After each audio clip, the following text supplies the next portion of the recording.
It is Thursday, September 12th. This is Jaguars Happy Hour. And now, a guy who was slated to be the voice of Darth Vader, but they found somebody a little better, J.P. Shadrick. Welcome in. It's Jaguars Happy Hour, Thursday, September 12th. It is week 2. The Jaguars and the Browns coming up. We got a busy 2 hours ahead here on 1010XL and 92.5 FM. Jaguars Happy Hour now. Doug Pederson Show at 5 o'clock. We'll have the head coach in studio with us. Browns-Jaguars preview coming up. Lawrence versus Watson. All Clemson quarterback matchup. Defensive comparisons, of course. Both teams with the strong defensive units. And the Baptist Health injury report coming up. Whenever it is released today, we'll have that for you. As we said, 1010XL, 92.5 FM, Jaguars.com. Jaguars YouTube as well. J.P. Shadrick with Jaguars analyst Jeff Lageman. Good afternoon. How are you? Good afternoon. Did you say strong defenses? Yeah. I don't know if it's a little early to label the Jaguars in the category of the Cleveland Browns. Okay. I mean, that's whoa, Nelly. Whoa. A little too, okay, a little premature there. Yeah, I mean, it's one game. And last time I checked, the Jaguars ranking was 27th in the league in yards allowed. All right. Well, I was giving them the benefit of the doubt. 32nd in the pass. Trying to be positive. Yeah, I like your positivity, JP, but let's talk it into existence. Let's be real. I mean, come on. But that'll be a fun one. We'll get into that coming up. But yeah, that's quite a matchup, though. This Browns defense against the Jags offense. I think a better way to put it is the Jags defense against the Browns offense, how you just put it right there, because that's a matchup. First of all, the Browns defense against the Browns defense. No, hold on, you got to follow me for a minute. I'm confused. I'm about to straighten you out. Thank you. The Browns defense against anybody is a tough matchup for that anybody. Got it. Except the Cowboys last week. That's fine. Exactly. But it was a tough matchup for the Cowboys too now. The Cowboys got a special team score, which was a big part of that ball game, and the offense of the Cleveland Browns was absolutely atrocious. That's why I think that this game is a kind of a interesting matchup, Jags defense against the Cleveland Browns defense, just because the Cleveland Browns offense has shown that it's so inept with Deshaun Watson at the helm and 2 backup tackles. They were struggling to get out of their own way in that game against the Cowboys. And Micah Parsons is an absolute monster. I mean, him and Myles Garrett, T.J. Watt, Chris Jones, I mean, those guys right there, now that Aaron Donald's retired, those guys right there are the cream of the crop. And I don't know if there's anybody better than Myles Garrett. All right, let's get into the Jags offense against Garrett and this Browns defense. I think for the Jaguars to get anything, they have to have some kind of success against this group. Garrett up front, Jeremiah Owusu-Koramoah at linebacker level. He's a good one. Denzel Ward at corner, who's been to 3 Pro Bowls. I mean, they've got guys at every level that can play, and a coordinator who's not afraid to dial it up. No, he's a highly aggressive. Jim Schwartz, by the way. Yes, highly aggressive, and there's a relationship there that goes, into the past with Doug Pederson. Obviously, they won a Super Bowl together, and I got the feeling that it's just not a warm and fuzzy relationship anymore. I mean, do you get that impression? Well, you know what? Let's ask Doug when he gets in here. And the reason I say that is that you don't see, hey, that hug and all that kind of stuff, and you would think that when Doug Pederson gets a head job, that Jim Schwartz would be kind of maybe a candidate for being the defensive coordinator, but that didn't happen. Anyway, it's just thinking out loud here, kind of different. Jim Schwartz is a guy that. He's kind of along the lines of Buddy Ryan. And what I mean by that is give me the credit. I'm the defensive coordinator. Okay. Give me some attention. It's my side of the ball that's good. I mean, don't you get that impression with him? I don't know. I mean, hold on. My hair is out of place. I don't have that problem. Yeah. He's an interesting coordinator. You know what makes a coordinator better? when you have Myles Garrett 95 there. Yeah. So here's the question in a that big way. nobody might have the answer to, but I'm going to ask it anyway because that's the challenge this week is how do you slow him down? How do you block Myles Garrett? With multiple people. You have to. I mean, it's got to be multiple people. And the hard part is that they do a really good job of moving 95 around. They move him to the left side. They move him to the right side. They'll kick him down inside sometimes.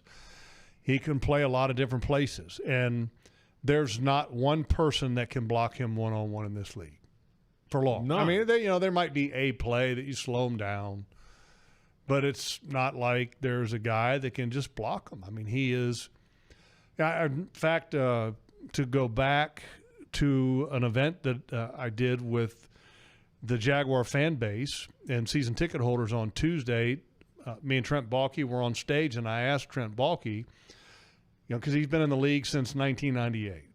And I asked him, I said, what's the greatest player that you've ever scouted, looked at from an evaluator scout standpoint? And he didn't hesitate. He said, the greatest player that I've looked at is Myles Garrett. And he goes, and I'm not saying that because it's this week.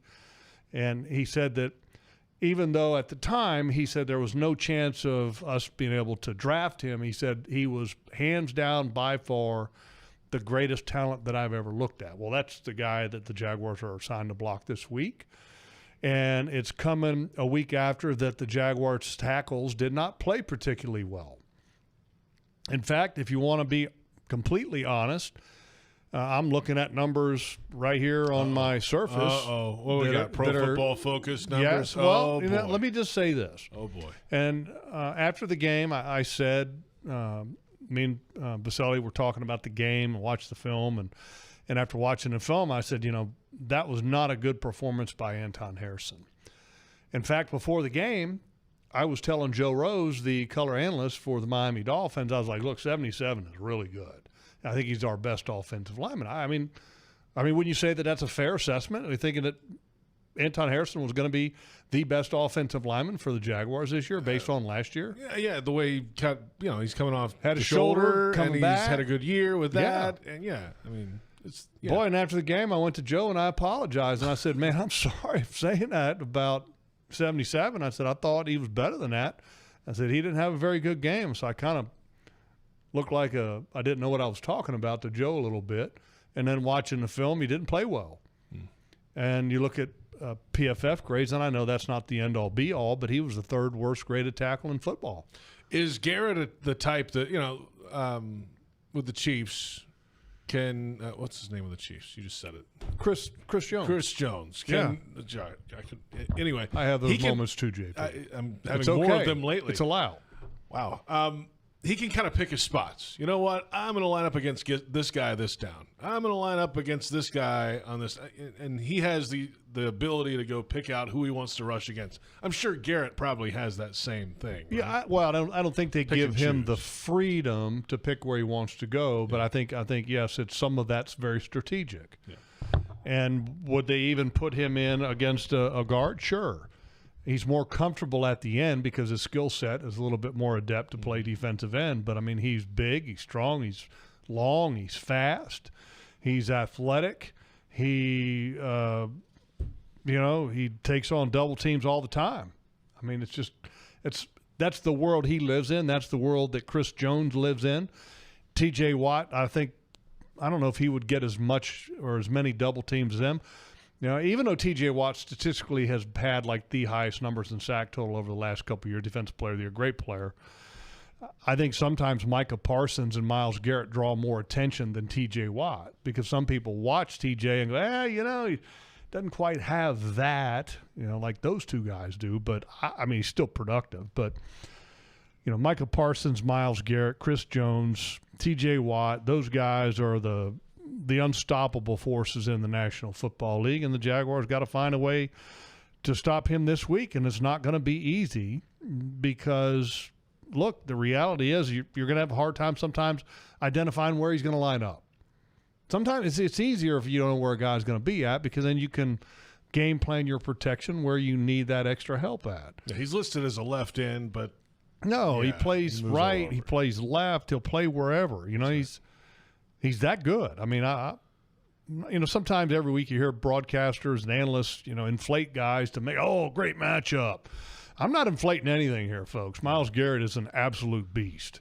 The 2024 season is here. You don't want to miss the matchups this season, and whether you want to become a season ticket member, catch 3 or more games with a bundle at the bank, or experience the season with Prowl Pass, there's a plan for every fan. Get locked in at jaguars.com/tickets or call 904-633-2000. It's the Jaguars Happy Hour on 1010XL, 92.5 FM.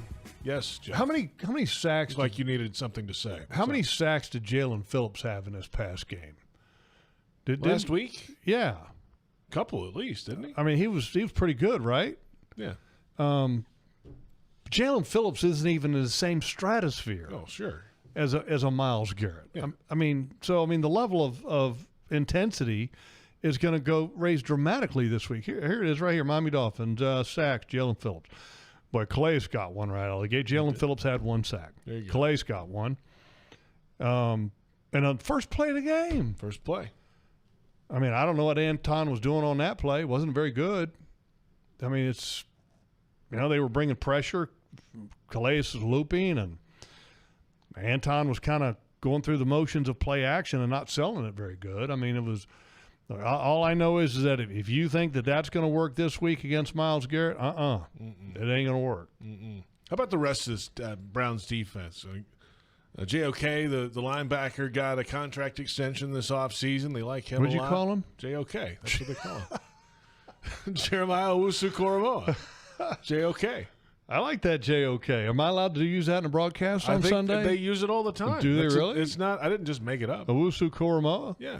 Okay, I like that. That's a lot easier to say than JOK. Right. I like that. He's a fantastic player. He's a good player. He's really a good player. I mean, he's a Pro Bowl level player. Denzel Ward, Pro Bowl level player. Good news, Juan Thornhill is going to be out. He went to injured reserve with a calf from the first week, who was a starting safety. Del Pitt is a good football player.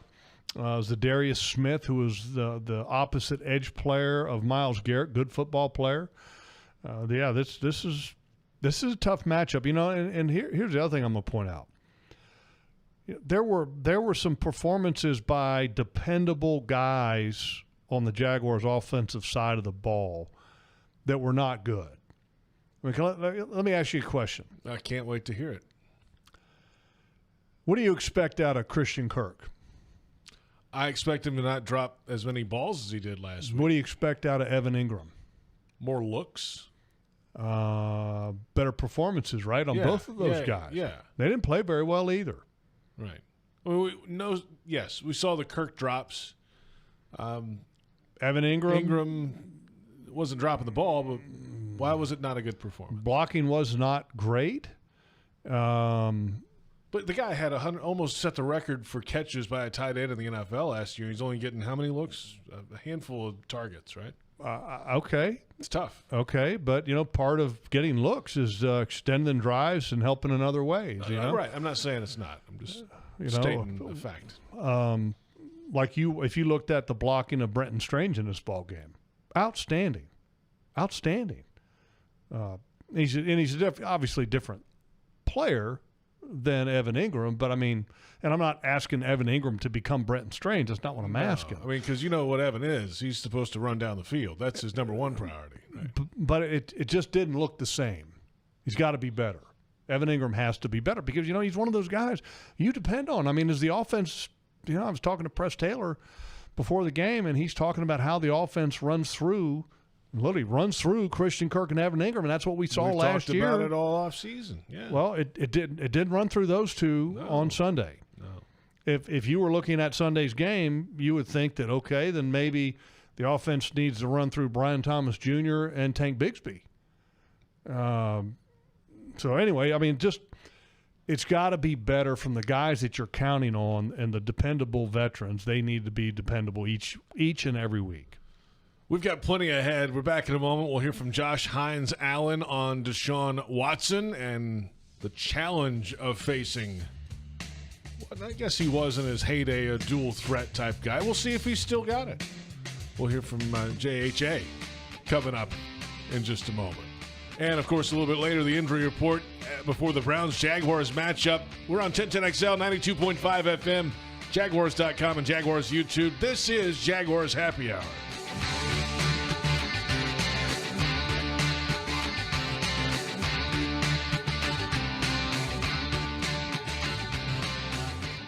Are you ready to love how you feel, look, and live in every season? At Elace, we offer more than just luxury med spa treatments. We provide a serene, judgment-free space where you can reconnect with the best version of you. Whether you want to refresh your natural look with Botox or Dysport, pamper yourself with a relaxing hydrofacial, or rejuvenate your complexion with laser resurfacing, our expert team in Jacksonville is here to tailor treatments to your needs. Visit Elace.com today and start your journey to loving yourself. Headquartered in Jacksonville, Florida, CSI Companies partners with leading healthcare and technology organizations nationwide to deliver workforce solutions. CSI prides itself on building meaningful relationships and provides personalized operations to fuel the success of businesses, both big and small. Whether it's finding the right talent for a job or seamlessly managing a project from start to finish, CSI has 3 decades of experience in getting the job done. This is your workforce solutions reimagined. Visit CSICompanies.com. Jaguars fans, huddle up. Do you own a vehicle made in the last 10 years? If your car is outside of factory warranty or with no warranty coverage, get the best defense against expensive auto repairs with CarShield, the official auto protection partner of the Jaguars. With plans to fit every budget, CarShield helps you cover up to 5,000 parts and systems. Call 800-471-1223 now or go to carshield.com/Jaguars. That's 800-471-1223. Coverage varies by plans. View contracts and exclusions at carshield.com. If you're facing cancer, you want a dedicated team working for you. At Baptist MD Anderson Cancer Center, we only focus on cancer. And we partner with one of the largest cancer centers in the world. So you'll have a specialized treatment plan created by our experienced and highly trained oncologists and surgeons, collaborating with one of the country's leading cancer centers. Best of all, we're in North Florida with locations in downtown, Baptist South, and Clay. Appointments at BaptistMDAnderson.com. Does propane power your home or business? Count on AmeriGas for expert propane delivery with a neighborly smile. At AmeriGas, the official propane partner of the Jacksonville Jaguars, their drivers deliver for Duval. Their local team will keep your home or business running smoothly throughout football season and beyond. Call 844-PRO-JAGS for a free propane quote today. Grilling this tailgate season? Visit AmeriGas.com to find your closest cylinder exchange location and keep it teal with a custom Jaguars wrapped grill tank. It's not about how you start the job. It's about finishing what you start. The Ford F-150 truck can help. Get the freedom to choose between available gas, PowerBoost Hybrid, or all-electric powertrains, all delivering the power, capability, and efficiency needed to get the job done right. Just another reason why Ford F-Series is the best-selling truck in America 47 straight years. Ford F-150. Proud partner of the Jacksonville Jaguars.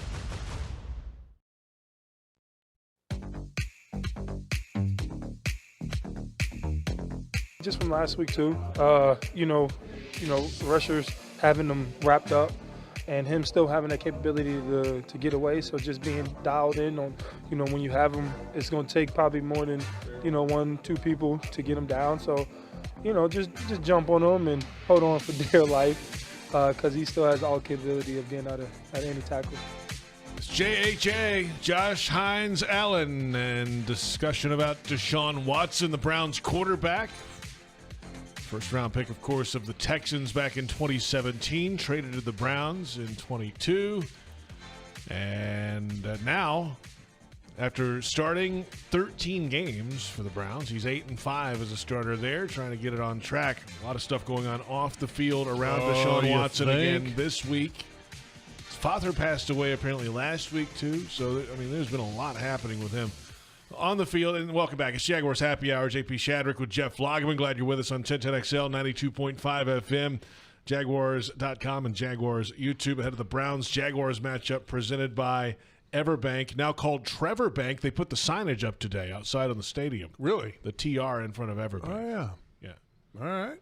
So Very check cool. that out. Coming up on Sunday. Sunday. If it's going to be called Trevor Bank, then he's got to own it, right? I would hope so, yes. And kick some butt and Yes. have a great day. And Against another Clemson quarterback in Deshaun Watson. And, the performance last week, that's what it is. You got 2 backup tackles. You got wasn't very good. The tight end got hurt.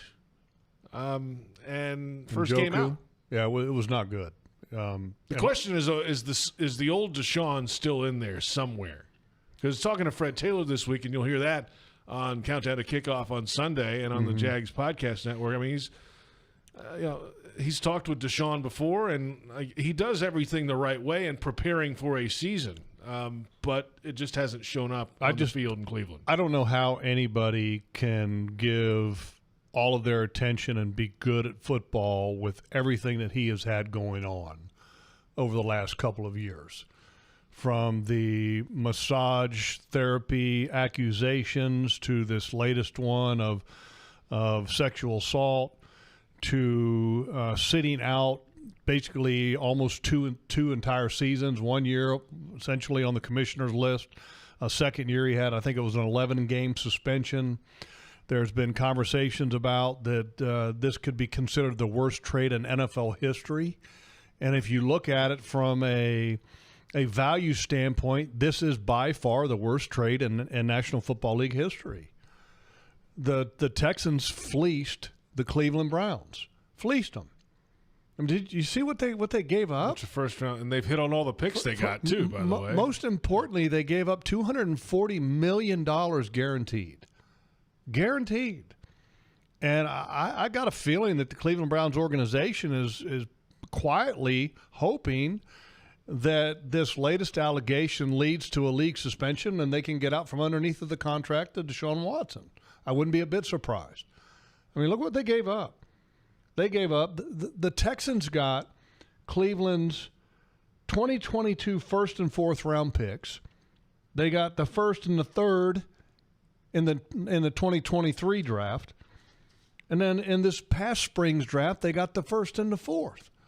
You're talking 3 first-round picks, 2 4s, and a 3. Yeah, they moved for up. a guy that's played 13 games. They packaged some of those to move up and get Will Anderson at the 3rd pick and all that stuff. Yeah, it's something. It's. I mean, the Herschel Walker trade was not good.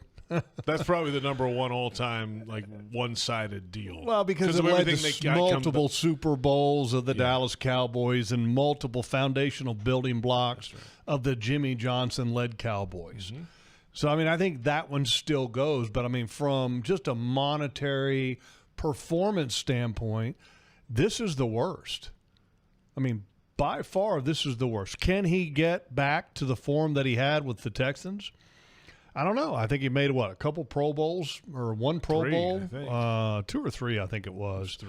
Back in the day, and he was a threat on the ground as well as with his arm. He was 6-0 against this team as a starter. Last time he played the Jags was 2020, though. It's been a while. Yeah, I don't know. Different world. And everything that's going on with the off-the-field stuff is getting very loud for him. Very loud. And then when you have a performance like they had offensively last week with the Cleveland Browns, it gets even louder with the off-the-field stuff. Yeah. If you're – all right, let's say you're the Jaguars defense then, and you see Deshaun Watson out there with some backup tackles, even though the backup right tackle started most every game last year, and the tight end's out. How do you attack this Browns offense where do you begin on this offense? I might have a little bit of smack talk about the off-the-field stuff. Okay, I'm sure you would. That's you, yes. I mean, why not? Try to get a guy off his game? I mean, why would you not try that? I don't know. I mean, there's you do what you do. I was never one to talk a whole lot on the football field. But stop it! No, I was Come not, on, JP. No, I was not. I don't buy that for a second. I was not. I was born at night. It wasn't last night. I was not. But there were some guys that were incredibly good at it. Yes. And I left it to them. And the ones that were incredibly good at it, like John Randall. Can you imagine John Randall getting ready to play Deshaun Watson this week? Man. I mean, John Randall was one of the best. Here's a question. Ryan Nielsen, drawing it up on the board. Where do you start to attack? You gotta attack him and pressure him early, because in the Dallas Cowboys game, he started that game and he kept his eyes down the field. Because look, he's got two very good wide receivers: Amari Cooper, Pro Bowl wide receiver; Jerry Jeudy, really good wide receiver. They got in a trade with the Denver Broncos, I believe. Yep. I mean, really good football players. But the offensive line, not very good. And so the game started out with Micah Parsons just being an absolute beast. And you could tell that Deshaun Watson then started to take peeks at the rush for the remainder of that ball game. If you can get him to start doing that early in the game and start thinking, oh, no, here we go again, this is going to be like last week. If Josh Hines-Allen and Trayvon and everybody else kind of gets after him early in this ball game, you'll get his eyes to drop and not stay on the field to find an open receiver. And so I think it's paramount that you get off to a fast start defensively. And you've got to protect the football as an offense in this game. If you give them extra chances as an offense, it's going to be even tougher to stop them as a whole, just because it gives them extra opportunities at gaining confidence as an offense. Chubb's not playing, running back. Pedestrian running game. They're not without they're not him very in good. there. Yes, and especially, I mean, you're with two backup tackles. Chubb is, still trying to get back off of a horrific knee injury. The starting running back, Jerome Ford, is a guy. He's a guy. Put it this way. It's not like the 49ers situation that we saw on Monday Night Football to where McCaffrey's backup just walked in and ripped off. How many yards did he have? 147 or big something game. crazy. Wow. That hasn't happened in Cleveland, I can tell you that. I'll say this. The backup, air quotes, right tackle is 6'8", 374, DeJuan Jones from Ohio State, one of the largest humans you'll see on a football field. Micah Parsons had him spinning around so many different directions that he didn't know which way was the direction that his offense was going and which way the quarterback was. Man. I mean, he's a mountain of a man. What's his height weight on him? 6'8", 374. 6'8", 374. And that's just listed. I mean, who knows how accurate that is? He might be 4 bills. He's a biscuit shy of 400. He might be at 4. He's a giant human being. Giant. And Micah Parsons literally had him going, where did he go? It was like, and they were sliding. They were giving him extra help, but Micah Parsons is just a special. I mean, he's such a rare human being. Dallas Cowboys better pay him. I can tell you that. Mm-hmm. They did. They just got done paying Dak Prescott, who is not the best quarterback in the league, but he got top of the quarterback money. CeeDee Lamb. CeeDee Lamb. The guy that needs to be paid is Micah Parsons. Jerry Jones, you better pay number 11. I'm telling you, he's the guy. Register your furry friend for the Jaguars' official four-legged fan club for pets presented by Forever Vets Animal Hospital. Your pet, not you, your pet will receive access to exclusive merchandise, events, and sweepstakes throughout the season. Visit jaguars.com/promotions/four-legged fan club and sign up today. Our defensive talk will continue shortly when we get to the Baptist Health injury report. Some back-end issues for the Jaguars in the secondary, and that's coming up shortly. PRI Productions, the official event production company of the Jags, has everything you need to bring your next idea to life. Visit PRIProductions.com. Kai Stevens joins us when we return as Jaguars Happy Hour.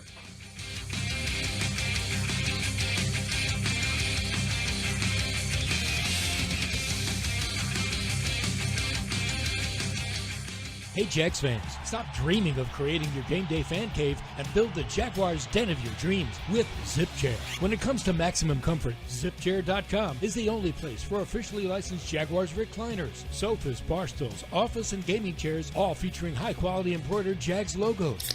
Crack open a few cold ones in the comfort of a ZipChair and make your home the place to be on game day. Head over to ZipChair.com and save 20% today. Use code JagsRadio at checkout. ZipChair.com, furniture for fans.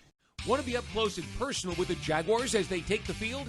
Here's your chance to be in the shadows, outside the Jaguars locker room, now called the Vault. Enter today at everbank.com/shadows. One winner and a guest for every home game at Everbank Stadium. No purchase necessary to enter or win. Open to legal residents in 50 United States and D.C. 18 and older. Entry periods for the Shadow Sweepstakes promotion from 8/19/24 to 12/15/24. For official rules and complete details, visit everbank.com/shadows. Sponsored administrator, Everbank NA, member FDIC. Unlock your potential at the University of North Florida. A beautiful campus with an inspiring environment for learning, UNF is a key partner to Florida's booming industries, providing students with direct access to internships and jobs. Set a new course at UNF and soar into your future. Visit unf.edu to learn more. It's not about how you start the job. It's about finishing what you start. The Ford F-150 truck can help. Get the freedom to choose between available gas, PowerBoost Hybrid, or all-electric powertrains, all delivering the power, capability, and efficiency needed to get the job done right. Just another reason why Ford F-Series is the best-selling truck in America 47 straight years. Ford F-150, proud partner of the Jacksonville Jaguars. It's game time, Jaguars fans, and Publix knows that football is all about pairings. A high-scoring offense paired with a stingy defense. A rocket-armed QB paired with a dynamic wide receiver. And at Publix, you can pair hot deli chicken tenders with savory dips, delicious sub platters with ice-cold beverages, and you can pair these tailgate essentials with an entire parking lot full of Jaguars fans chanting, Duval! Gear up for your tailgate at Publix, the official supermarket of the Jacksonville Jaguars. Looking for the perfect place to host a business trip, corporate group, or social gathering? Look no further than the award-winning Sheraton Jacksonville Hotel, proudly part of the Marriott family of hotels. Centrally located next to the St. John's Town Center off Gate Parkway in JTB, they offer everything you need, whether you're hosting a meeting or just unwinding with friends at the BC Grill and Patio. Discover comfort and convenience like never before. Search Sheraton Jacksonville or call 904-564-4772 today. One, he's self-motivated. Two, he and I spoke even during the game Sunday and then afterwards, and I just reassured him that we're going to continue to give him the football, and I think that's the next best thing is to get him right back on that horse, as they say, and keep feeding him the ball. And I don't want him to be tentative, cautious. I still want him to attack, be aggressive, and just learn from him.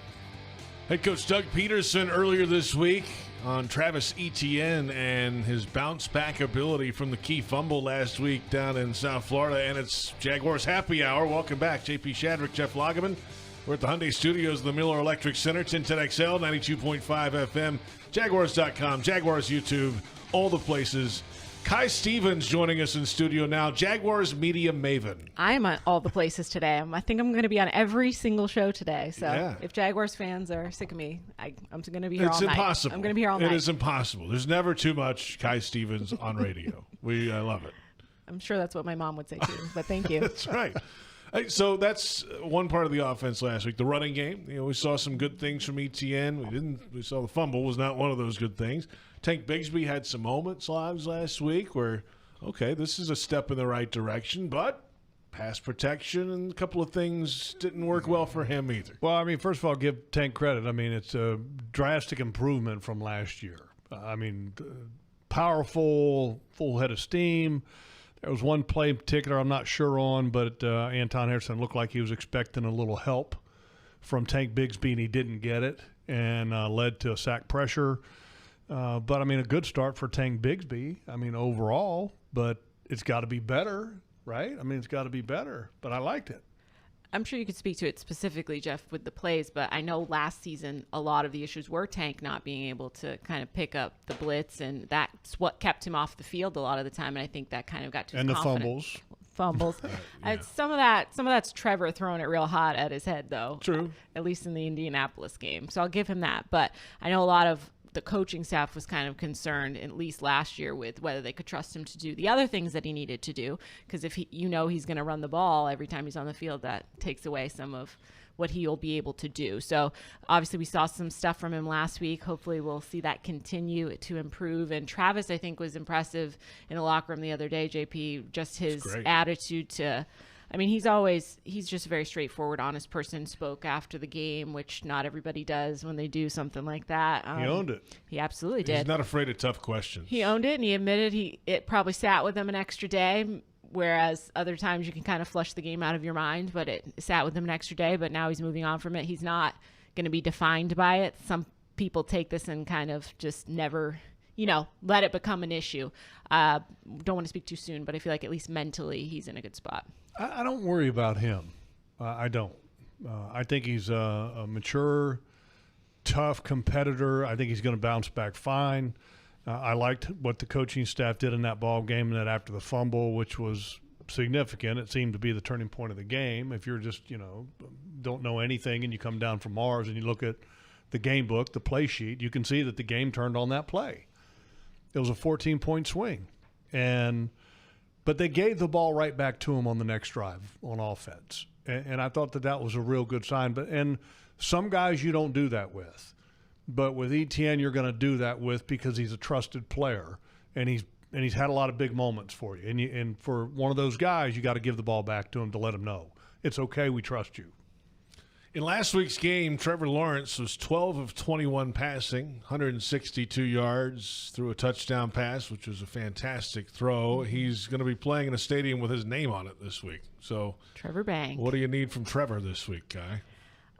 More of the same that we saw in the first half, I think. Obviously, people have their issues with the play calling and whatnot in the second half. After that, they didn't have a ton of plays. That's what it comes down to. Yes, we would have liked to see him throw it more. Yeah. Didn't have a ton of time to throw at all. Didn't have a ton of time to throw, and didn't, 3 and out's not going to give you that many chances at it either. So staying on the field is important. And I mean, as annoying as it is, execution, right? Like if you convert on third down, you'll get more, you'll have more options. And then Trevor's, it's fourth year for Trevor. We got to see it from him. I got so many questions this week about play calling. I'm just so over it. You're not the only one. Jeff loves that question. I mean, it's just, I'm okay. I thought the play calling was fine in this ball game. If they win, people would have loved it. Well, but yeah. if you just got to execute. Yeah, if they convert a third down and the right guard doesn't get blown up, then you get a first down and you get a new set of Let's go there for a minute. Okay, let's talk about because the reason why they didn't win this ball game and didn't bounce back from the critical turnover was they didn't convert on third downs. I mean, plain and simple. Christian Kirk had 2 drops, both of them on third down, right? 3rd and 1. Okay, you're supposed to double up to the linebacker, and your right guard gets blown up on the 4th down play, which I'm not a fan of going for it on the 4th down. Let me just say that. But the play. But okay, now we're going to go for it. Let's do it. If it's 4th and 1, you better know what you're doing. Okay, and they didn't know what they were doing on that particular play. A number of players. Some people didn't. Yep. Yes. Wasn't good. Okay. More than one. So. If you just catch those balls, you convert that. I'm not saying that would have been the game-saving moment, but it gives you more drive. I mean, the gives drives you more continue. opportunities. Trevor can throw it Yes. more. You get better first down results. Then it's play action, and here we go. Yeah, so I mean, the play calling was fine. You just got to execute on the opportunities that were given to you. I mean, just come on. I think people are so ultra focused on the whole play calling thing for a couple reasons. One, this team struggled down the stretch last year, right? Losing 5 of 6. Fact. I would say that's a struggle. Yeah. Fact. Question was asked of Doug Pederson about who's going to handle play calling this year. He avoided the question early in training camp, and then he really didn't answer the question to the media, and so then it becomes a continuing story. The owner talked about him wanting to have Doug Pederson call plays. So, I mean, all this talk about play calling makes all this extra attention go on it when it doesn't need to be there. It doesn't. Because here's the reality. Play calling is a collective effort. It's Press Taylor, it's Doug Pederson, it's Phil Rauscher, it's Mike McCoy. It's everybody getting together during the course of the week. And the last time I checked, everybody has a headset on. Okay? You can see I'm getting a little angry here now? Yeah. Okay? The last time I checked, everybody has a headset on. Doug Pederson has one on. Press Taylor has one on. Phil Rauscher has one on. Mike McCoy has one on. The party line is open. If anybody wants to put in any kind of an input, all you got to do is touch a little button on your hip and go, hey, I think we ought to do this right here. And guess what? Doug Pederson has the ultimate authority. Can we get off the play calling thing for just a minute? Thank you. I needed that. But, Jeff, who do you think's actually calling the plays? Yeah, but come on, tell us, Logs. We need answers. We need answers. My little rant. God almighty. Unbelievable. But how about the throw from Trevor, though, the touchdown pass? I mean, from the left hash. Otherworldly. Prettiest Brian thing I Thomas saw. was at the left hash when he let it go, and he ended up back left corner of the end zone on the back line. Yeah, that was that's one of the best throws. I think the best throw I've seen Trevor make. I mean, it was fantastic. And I was showing Kai this on the film on Tuesday. And the other impressive thing is that you've got a rookie wide receiver, first-round pick in Brian Thomas, who is lined up on the right side. And I break this down on some of the upcoming Jaguar TV shows so people can check it out there, and also on Jaguar's YouTube TV channel. But if you watch that play, on the left side is Gabe Davis, and he runs down the field, gets to the end zone, and just stops and turns around. And he's trying to draw all the attention and pull people up. And then Brian Thomas, who's lined up on the right side of the Jaguars formation, is working his way across the field. But he's got to find a way to navigate and to get through all of the traffic to somehow end up on the back of the end zone. So while he's looking to navigate the traffic, his eyes are on the defenders. You know, it's like somebody's driving a car through a construction zone. You got to pay attention where all the cones are. And then finally, when he does get his head back around, the ball is already past halfway to him. And he never misses a beat with his body control, getting his feet in and making the catch.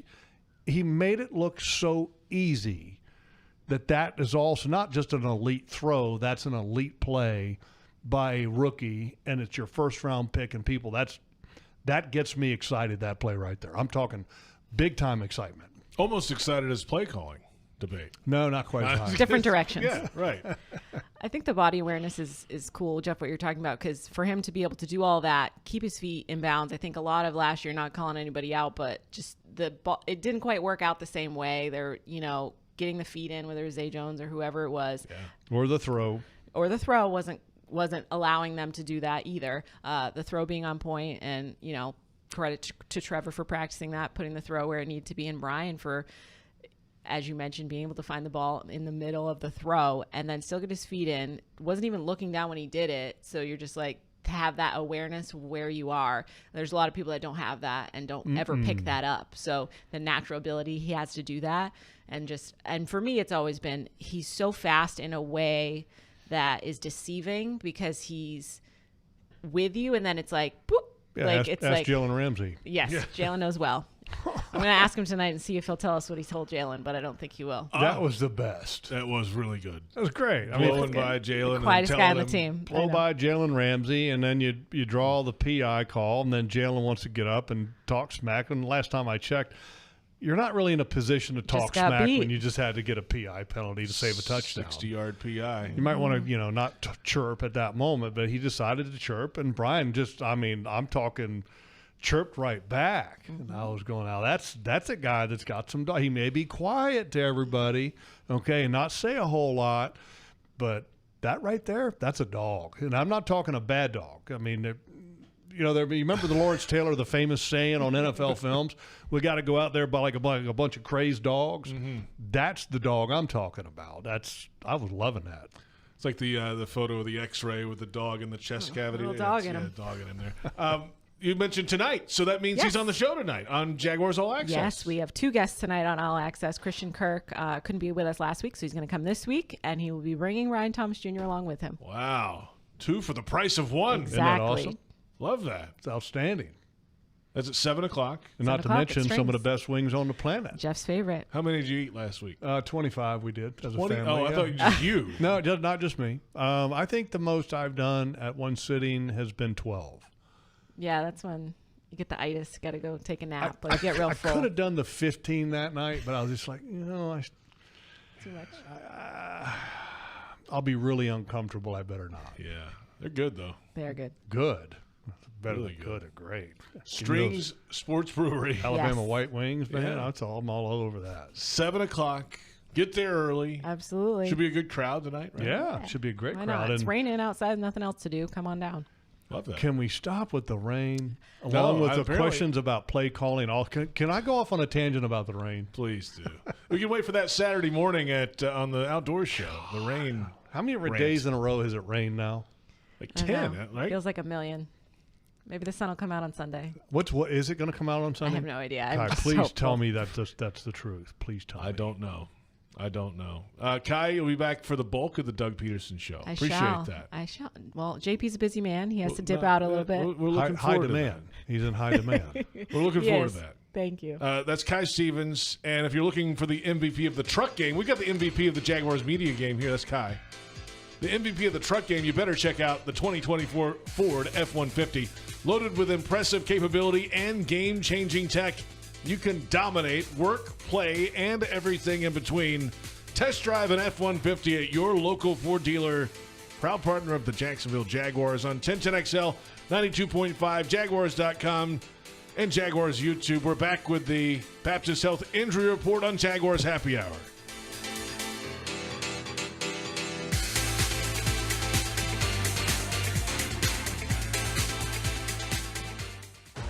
It's not about how you start the job. It's about finishing what you start. The Ford F-150 truck can help. Get the freedom to choose between available gas, Power Boost Hybrid, or all-electric powertrains, all delivering the power, capability, and efficiency needed to get the job done right. Just another reason why Ford F-Series is the best-selling truck in America 47 straight years. Ford F-150, proud partner of the Jacksonville Jaguars. Hey, Jags fans, stop dreaming of creating your game day fan cave and build the Jaguars den of your dreams with Zip Chair. When it comes to maximum comfort, ZipChair.com is the only place for officially licensed Jaguars recliners, sofas, bar stools, office and gaming chairs, all featuring high-quality embroidered Jags logos. Crack open a few cold ones in the comfort of a Zip Chair and make your home the place to be on game day. Head over to ZipChair.com and save 20% today. Use code JagsRadio at checkout. ZipChair.com, furniture for fans. The Jaguars bring performance, strength, and passion to every play. And you'll find the same when you bank with EverBank. Open an EverBank Performance Savings account and score serious savings. See what you could earn at everbank.com/Jaguars. EverBank, advantage you. Member FDIC and the official bank of the Jacksonville Jaguars. Frank Frangie here. When you want barbecue in Jacksonville, you want Bono's Pit Barbecue. You can find Bono's locations all around town and on game day at Everbank Stadium because Bono's is the official barbecue of the Jacksonville Jaguars. Over 70 years of authentic Southern Pit Barbecue. We are the local barbecue joint in BBQval for generations of people in Jacksonville. Go to bonosbarbq.com to learn more or call 904-880-8310 today. And remember, if you don't see a pit, it ain't legit. It's game time, Jaguars fans, and Publix knows that football is all about pairings. A high-scoring offense paired with a stingy defense. A rocket-armed QB paired with a dynamic wide receiver. And at Publix, you can pair hot deli chicken tenders with savory dips, delicious sub-platters with ice-cold beverages, and you can pair these tailgate essentials with an entire parking lot full of Jaguars fans chanting, Duval! Gear up for your tailgate at Publix, the official supermarket of the Jacksonville Jaguars. UNF is a top public university committed to serving the region, a place where visionary minds come together to create effective solutions. With more than 70% of their graduates working in the area, UNF is North Florida's university, offering 100-plus majors, affordable tuition, and programs in high-demand fields. Soar into your future at UNF. Visit unf.edu to learn more.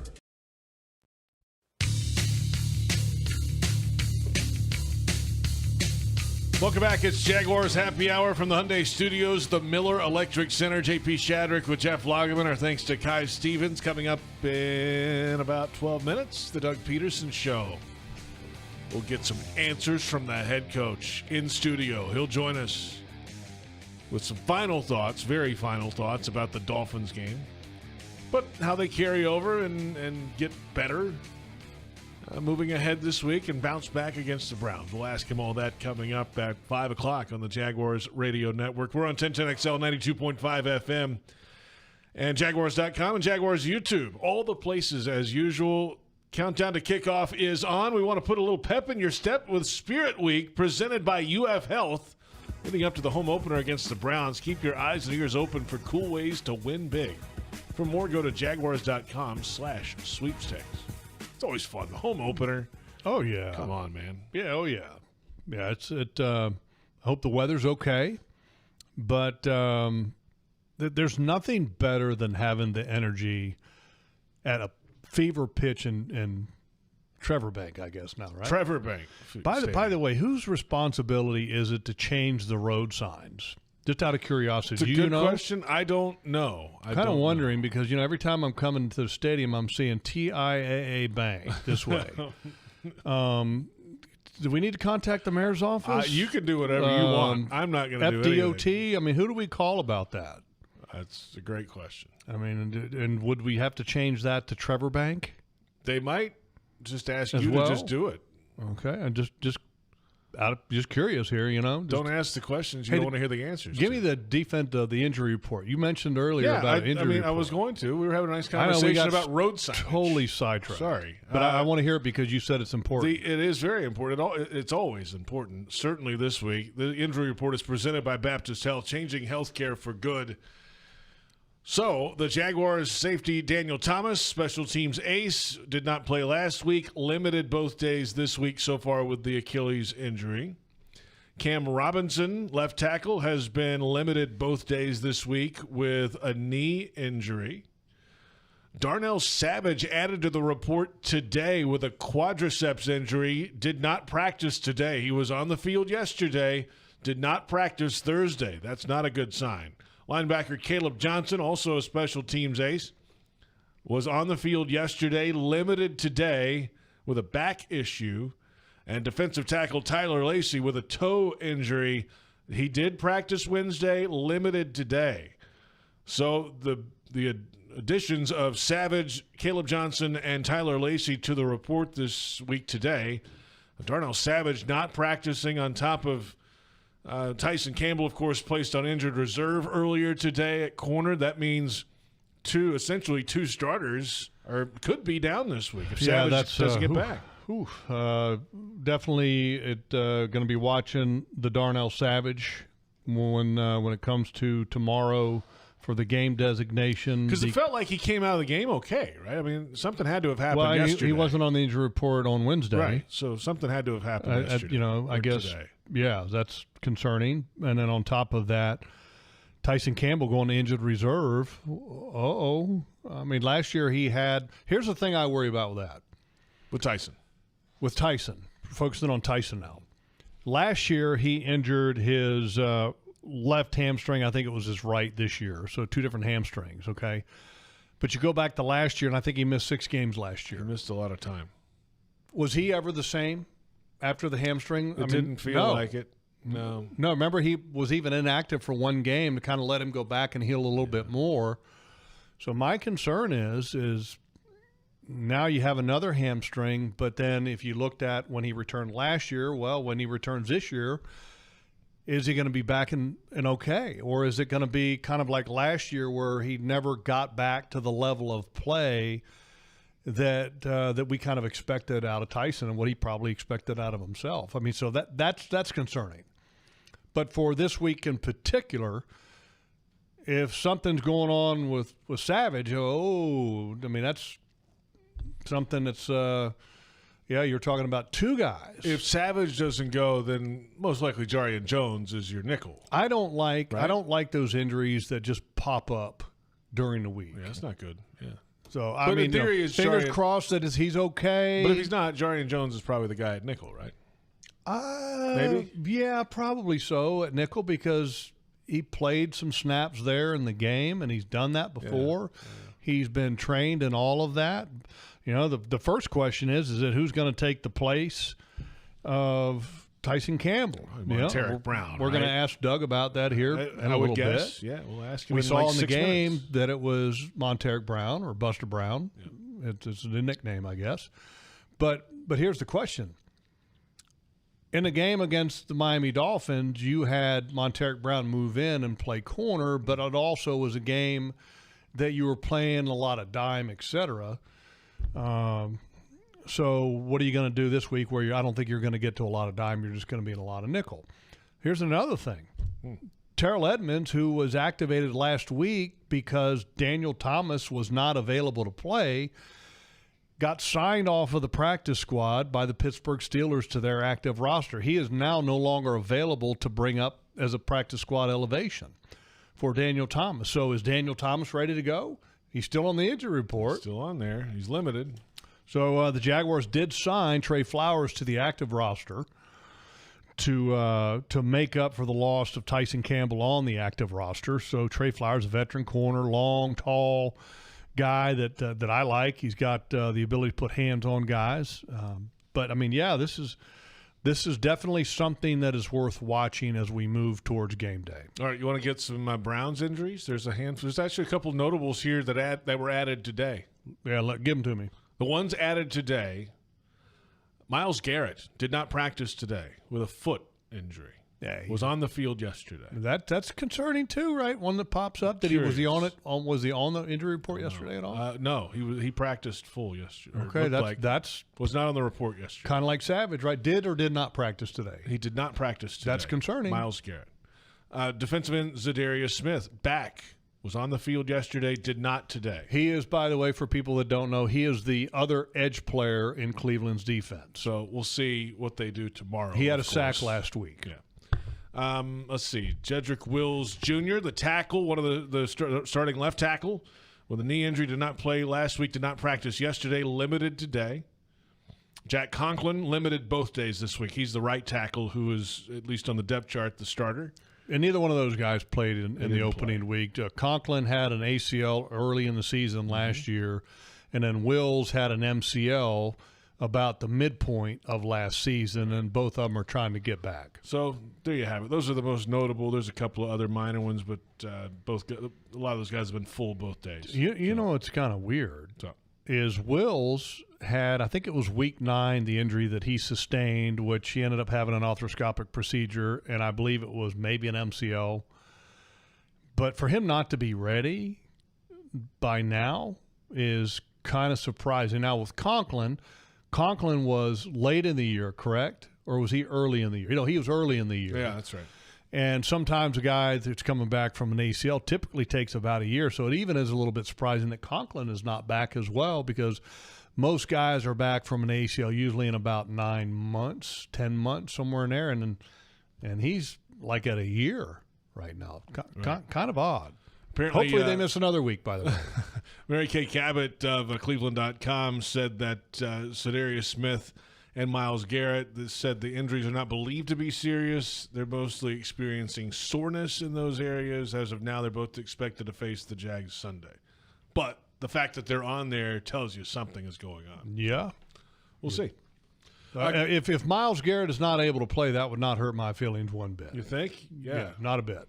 Certainly not Anton Harrison and Cam Robinson either. Well, the old saying about, hey, you always want to face a team at their best. You want to beat the best. Do you? Well, you know what? If if Myles Garrett's not playing, beat the team. I don't care. I'm okay with that. It's their problem, not ours. All right, Doug Pederson Show, a couple minutes away, and we'll hear from the head coach here in studio. And I'm curious, just the mood of moving forward after such a deflating loss last week, after they had a chance to be up 3 scores, and then they weren't, and then they lost on a field goal at the end. How do they bounce back? The bounce-back ability of this team was in question at the end of last year.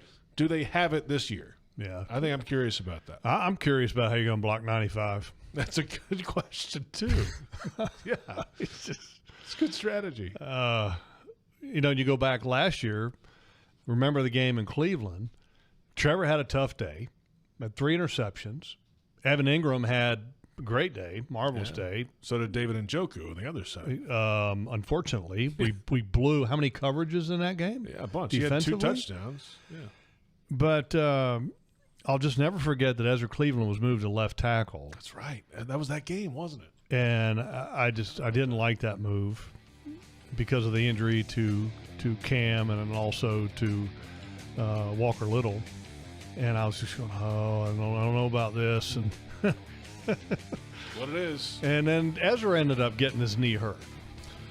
That'll do it for Jaguars Happy Hour. Our thanks to Kai Stevens. She'll be back with you shortly on the Doug Pederson Show. For Jeff Lageman and our entire crew, I'm J.P. Shadrick. Thank you for listening. to Jaguars Happy Hour on Jaguars Radio.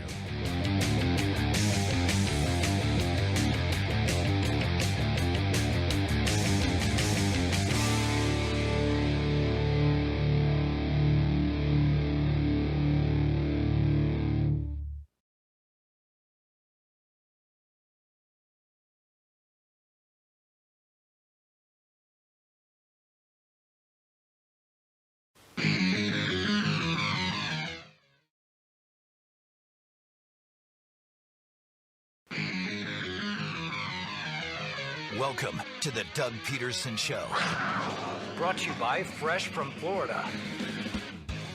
J.P. Shadrick and former Jaguar Jeff Lageman discuss the latest Jaguars news with the head coach. The Doug Pederson Show starts right now. And welcome in the Doug Pederson Show, presented by Fresh from Florida from the Hyundai Studios at the Miller Electric Center. We're on the Jaguars Radio Network, presented by the University of Florida. J.P. Shadrick with Jeff Lageman and Jaguars head coach Doug Pederson in studio with us.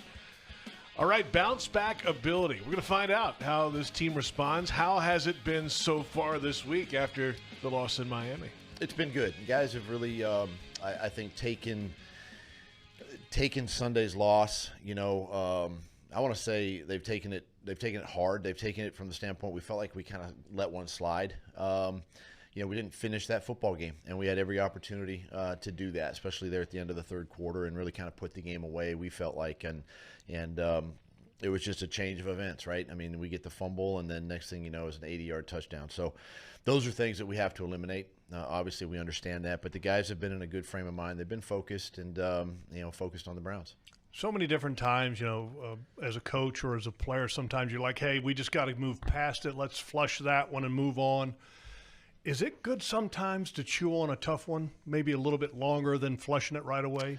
It is, because sometimes even as coaches, we kind of skim over the details because we're rushing into the next week. We're trying to get the game plan ready for the next week, and sometimes we can miss certain things. But I think it's good to always remember, the loss. I always remember how we lost that game and why we lost that game, and then keep that in the forefront going into the next week. Even though it's a different team, the things that we can control, well, we have to control them. And the mistakes we made in that game Sunday, we need to fix them. And they're simple things. These aren't like scheme things or, just major flaws in the offense or defense. These are just things that guys need to pay attention and focus and just understand their job. And part of that is the accountability of your leadership, right? I mean, the players on your team, it's great coming from coaches, but it's even better when it's reinforced by your leadership on the team. 100%.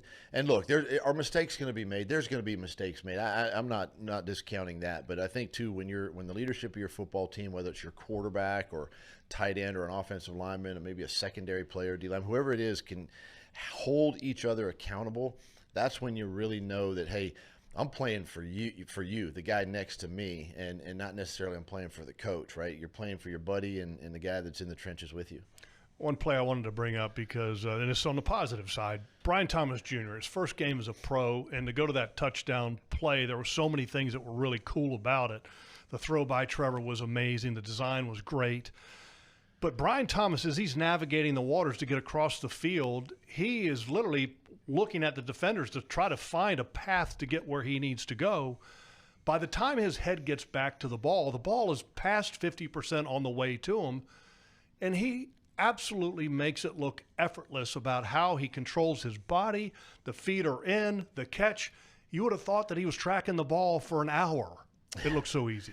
Yeah, it was, and it looked easy, but it was very difficult to do because he was in the back half of the end zone, and be able to make that catch over his shoulder, to get both feet down, just the awareness, and for a young player like that to do that and really kind of show us that ability, I mean, is pretty special. And as coaches too, to that point too, we try to put our players in unique and situations during the week in practice where we may get a certain look, and we happen to get that look in practice. And Trevor and Brian made the same throw and catch, on Friday in practice. So it just. Things happen because we try to put our players in those situations so that in a game they can go play fast, and that was a great example of Brian being able to play fast. Head coach Doug Pederson with us on the Doug Pederson Show. Let's move ahead now to the Cleveland Browns coming in. Browns defense gave up over 30 points last week to the Cowboys, but you know their personnel. They've got it at every level, and you know Jim Schwartz, the defensive coordinator, of course, very well. What are some characteristics of a Schwartz defense, and what stands out about the Browns so far? It's a rush, crush, close terminology on defense, and you know, this defensive line, these linebackers are they're basically rushing the passer and stopping the run on the way. That's kind of the mentality with this defense. And this is an aggressive, talented group of guys. And you know, there were times last week against the Cowboys where they got after them and just felt like maybe they were on the field a little bit too long last week. And you know, it's a typical Jim Schwartz. I mean, you see the wide nine. You know, you see downhill. I mean, you go back and watch our Eagles tape, you know, from 17, 18, and when we had good defensive personnel and all of that, and you'll see the same scheme, and you'll see the linebackers downhill, and he's got, you know, Jordan Hicks there in the middle, who we had, you know, in Philly, who's running the show again, and Rodney McLeod's back there in the secondary, and so they got guys that are familiar with this scheme, but he's got, you know, really good talent, really good personnel. Number 95 is a game wrecker and one of the best, not only in our league, but you know, could be you know, considered one of the best all time. Yeah, I mean, he's 10 sacks for 6 consecutive seasons. There's only 6 guys that have done that in league history. Yeah. 5 of those are in the Hall of Fame, another one's going once. Yeah, and I was watching that game, okay, both sides of the ball, and I was sitting there trying to figure out if I had to pick one player to start a defense, I don't know who I'd pick, Micah Parsons or this guy, number 95, because Myles Garrett is an absolute beast. I don't know if there's a better combination of size, speed, strength, length, athleticism of anybody in the league. No, you're absolutely right. You know, and what I really, really appreciate and respect about Myles Garrett is he plays extremely hard and fast, but he knows he's going to get doubled dang near every pass that the quarterback drops back. And so you don't see him complaining. You don't see him. It's just the respect that people and offenses give him, and he just keeps coming, because there's going to be that one time in the game when he's going to be singled up on that tackle, and he's going to win. And you know, and that's what they try to do. And so I've got a lot of respect for Myles, and just a really good player, fun to watch.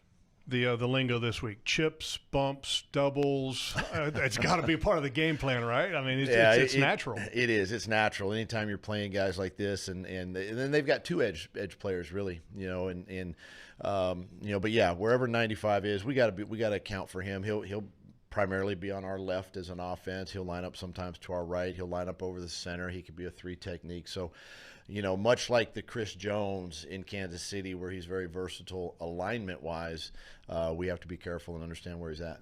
Head coach Doug Pederson with us. We flip it around now to the Browns offense and Deshaun Watson in the locker room yesterday for you, Luke, and I asked him, you know, is that the same Deshaun Watson from 18 and 19? He's like, that's still Deshaun Watson over there. It may not look last week, whatever. He was on the ground a lot, running around.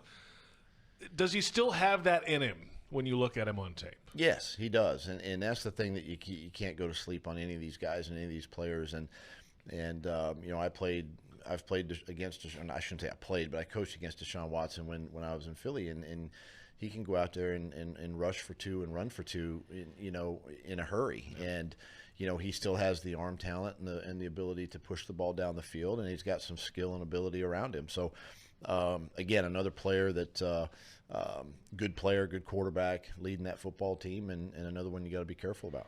And he had a tough time in that ball game this past week against Cowboys.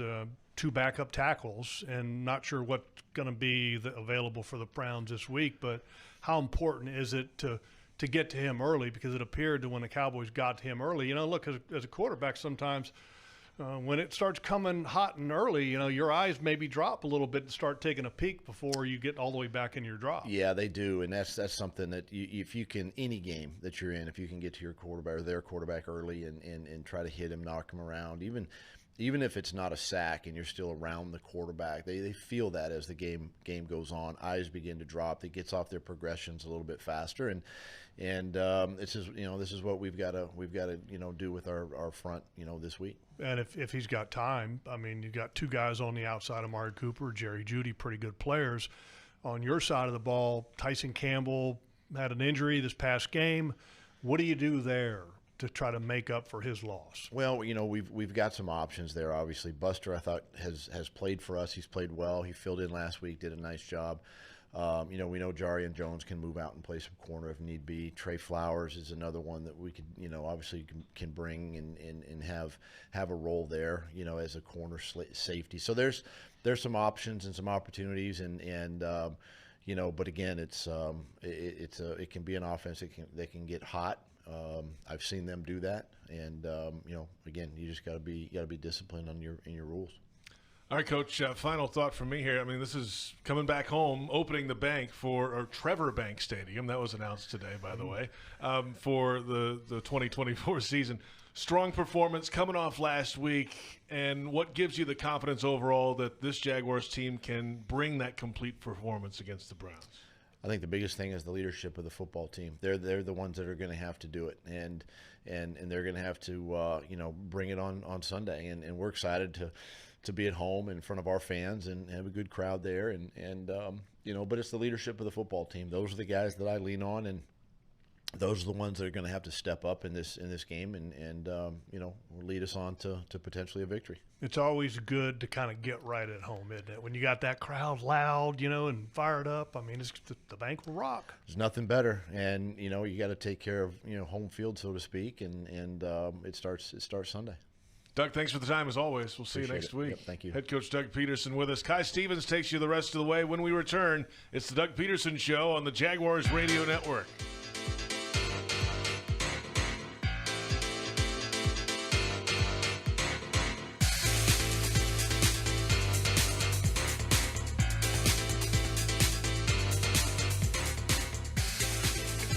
Aim higher, run faster. It's what elite athletes do. Always strive for better. At UF Health, we have that same DNA to not just treat a stroke, but to create a fleet of mobile stroke treatment units, to not just do research, but to use AI to save lives with one of the most powerful supercomputers in academia. We believe, like athletes, that human progress has no finish line. UF Health, National Medical Center for Team USA. If you are an experienced electrician looking for your next big opportunity, look no further than the Miller Electric Company, a trusted name in the industry for over 96 years. At Miller Electric, we tackle the biggest projects in the city, offering you the chance to showcase your skills on a grand scale. We believe in rewarding hard work with the best pay, top-notch benefits, and an unbeatable culture where people actually care about each other. Take your career to new heights with Miller Electric Company. Apply today at millercareers.com. Miller Electric, an equal opportunity employer. Jaguars fans are gearing up and saving big at Fanatics.com, the world's largest collection of officially licensed fan gear from all the leagues, teams, and Jaguars players you love. Shop the most trusted brands, exclusive designs by Fanatics, and autographed collectibles from today's biggest stars. Join Fanatics Rewards today and earn fan cash on every purchase. Shop now and get today's special offer. Fanatics.com, officially licensed everything. Want to be up close and personal with the Jaguars as they take the field? Here's your chance to be in the shadows, outside the Jaguars locker room, now called the Vault. Enter today at everbank.com/shadows. One winner and a guest for every home game at Everbank Stadium. No purchase necessary to enter or win. Open to legal residents of 50 United States and D.C. 18 and older. Entry periods for the Shadow Sweepstakes promotion from 8/19/24 to 12/15/24. For official rules and complete details, visit everbank.com/shadows. Sponsored administrator, Everbank NA, member FDIC. Welcome back. The Doug Pederson Show continues right now. Welcome back into the Doug Pederson Show, presented by Fresh from Florida. Kainani Stevens stepping in for J.P. Shadrick. Jeff Lageman still with us today, and J.P. had his own happy hour he had to get to. He's a very busy man. He's in high demand. He's officiating a wedding. Did you know how that, does Jeff? that work? I don't know if he's out for hire, but he's apparently, the internet is a magical place and gave him certification. He can now marry people in the state of Florida. So any of our viewers, listeners, you're getting married or having a function, you want J.P. Shadrick involved, just reach out to us. He's available. And I think he's very affordable. I could imagine. You could probably, cheap, as a matter of fact. Yeah. I think like a 6-pack and, maybe $20 will probably get it done. Bag of donuts. There you go. We love snacks around here. Anyway, I'm excited to be here. JP had to get out a little bit early, so I'm going to be on all the shows today, pretty much. So good for you. You still got to finish this one out, and then you got one more tonight. And then both of us are going to All Access tonight, and that's always a good time. So big show tonight too. We got Christian Kirk, the veteran 7th-year wide receiver, had a tough day. He on did. Sunday. Uncharacteristic, I would say. And then the young first-round pick rookie Brian Thomas Jr., who had a marvelous start to his NFL career. He had a day for sure. Actually, I saw some promising things from a bunch of rookies. We're going to talk about that a little bit later on in the show, but Brian Thomas certainly his touchdown was probably my favorite moment of the whole day. Yeah, that would be absolutely that one. Second favorite, and it's a really close second, the trash talking with Jalen Ramsey. Oh, that's true. Yeah, that was my favorite. That was really, and I also, and not just the trash talking, but it was the ability to lead to the PI that led to the trash talking, which was the flat-out ability to run by somebody. And I've been saying it all through training camp. He's so fun to watch because the catch that he made that was so effortless, which I just mentioned to Doug, but just the way that he runs looks effortless, and he's sneaky fast because when he runs, he's kind of a glider. Mm-hmm. And he covers a lot of ground with his gliding steps, and so he's faster than he actually looks. He doesn't look like he's going that fast until he's by you. Like if it was Mighty Mouse would look fast because he's a short guy. Yeah. Brian's kind of long, so he has those longer strides. But yeah, I can't wait to watch what he becomes because I said after the draft and watching the film of the wide receivers in the draft, and there was all the other guys that were drafted. Three of them I think that were drafted ahead of Brian. And I said, I don't know. And nobody really had Brian in the conversation with the top three. It wasn't. It was like those top three, Adunze, Marvin Harrison Jr., and his teammate Malik Neighbors, who's in New York. So it was like those were the three. And then there was kind of some debate about who the other wide receiver that they kind of had them in a different class. But, I mean, at this pace, it looks like he really should have been in the mix the whole time. You look at his numbers from LSU. Touchdowns that he had, 17. His yards per catch, how fast he is, his size. I just didn't understand why he wasn't in the conversation with the top three. I think some of what got taken away from him is because of LSU and the way they do their offense, Malik Neighbors, and what he was able to do. You question if he's just a deep guy. But if you're only required to do that because you're playing with Malik Neighbors, right, that doesn't mean you get to show off all your skill set because you have such a dynamic offense. So I think what we're seeing now from Brian is, yes, he's a deep threat, but he's so smart and he's been picking it up so quickly. He can be used in so many different ways, and that's what I'm most excited about seeing. And wide receivers, sometimes it takes them a while to figure it out. And exactly. We've seen that for certain. Yeah. I mean, Justin Jeffersons aren't walking around every year. I mean, it's kind of a rarity to have a guy like that, or what's the guy's name in Cincinnati? I'm drawing a blank. Jamar Chase. Thank you. But yeah, I mean, that's a lot of times wide receiver, it takes them a year or two to kind of get, I guess, up to speed in the NFL. I mean, Marvin Harrison Sr., who is a Hall of Famer, is a perfect example of that. It took him a long time to kind of figure it out. And me and John Osher had that conversation many times about how long it took him to kind of figure it out. Absolutely. That's what's so exciting to see in game one already. I love it. And here's the other part that I love. Gabe Davis also has a deep aspect to his game. And with Brian and Gabe together on the field with Christian, and Christian needs to get back to having a good game. Okay, didn't have a very good game. But you have two legitimate deep guys and then two really good with that short to intermediate stuff in Christian and Evan. And Evan didn't play great either. But if those two guys, and I believe they will because they're dependable, in Evan and Christian, if they get back to doing what they can do, and they have been doing, with Gabe and Brian on the outside, this offense, I think, can be as prolific and as dynamic as any in the league. I think they can. I don't know if they would get up there quite with the Dolphins just because those two guys have, super elite speed, but I think they would come pretty close. It's the options abound. We love that. Especially for Trevor, it feels like he operates well when he can kind of have all of the options at his disposal. Well, and I think the same can be said for Doug Pederson and his offense. I mean, you go and you look at it. he's never really had to have, that guy in the offense, and the offense has always functioned better and has been kind of at the top of the food chain when they have involved all the weapons. And so you've got a lot of weapons with this offense if you utilize them all, and that's when any quarterback is at his best, and I think it's going to be fun to watch. But they got to be better than last week. Yeah, last week not too great. Yeah. That was a little tough. All good, though. They'll be fine. It's 1 week, but I think it was exacerbated a little bit because of how things ended last season. If you didn't end in the way that you ended last year, maybe, okay, a lot of good things, just, that fumble kind of got him off track at the end. But when you couple it in with all of the issues that we've been talking about for the past 6 months, it seems, it's just like, I thought we were past that. You're right. And from a fan perspective, that's fair, because their memory of this football team, for the most part, is last year and losing 5 out of the last 6.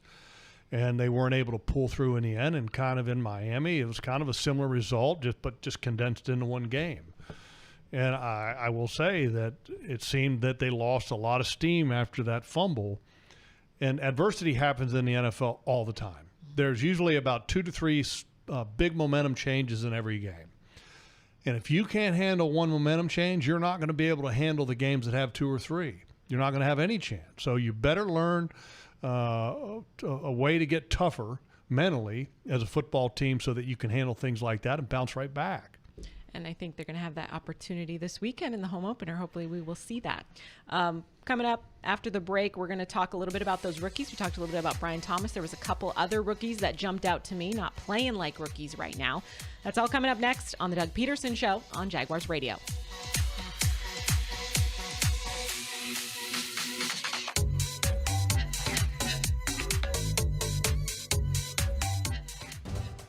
Eat like a Jag the Fresh from Florida way.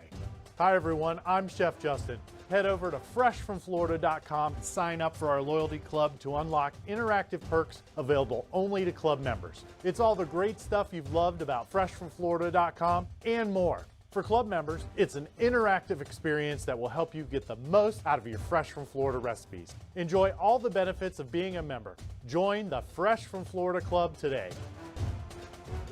Mr. Chubby's Wings is a whole lot more than just wings. Craving the ultimate game day experience? Look no further. Swing by Mr. Chubby's and indulge in the biggest and best wings in town, all while soaking up the lively atmosphere with fellow sports fans. With plenty of game day specials and locations on the West Side, Fleming Island, Ponte Vedra Beach, and new this season, Everbank Stadium, they're here for all your game day needs. Mr. Chubby's Wings is a proud partner of the Jacksonville Jaguars. Mr. Chubby's Wings, before the game, after the game, and during the game.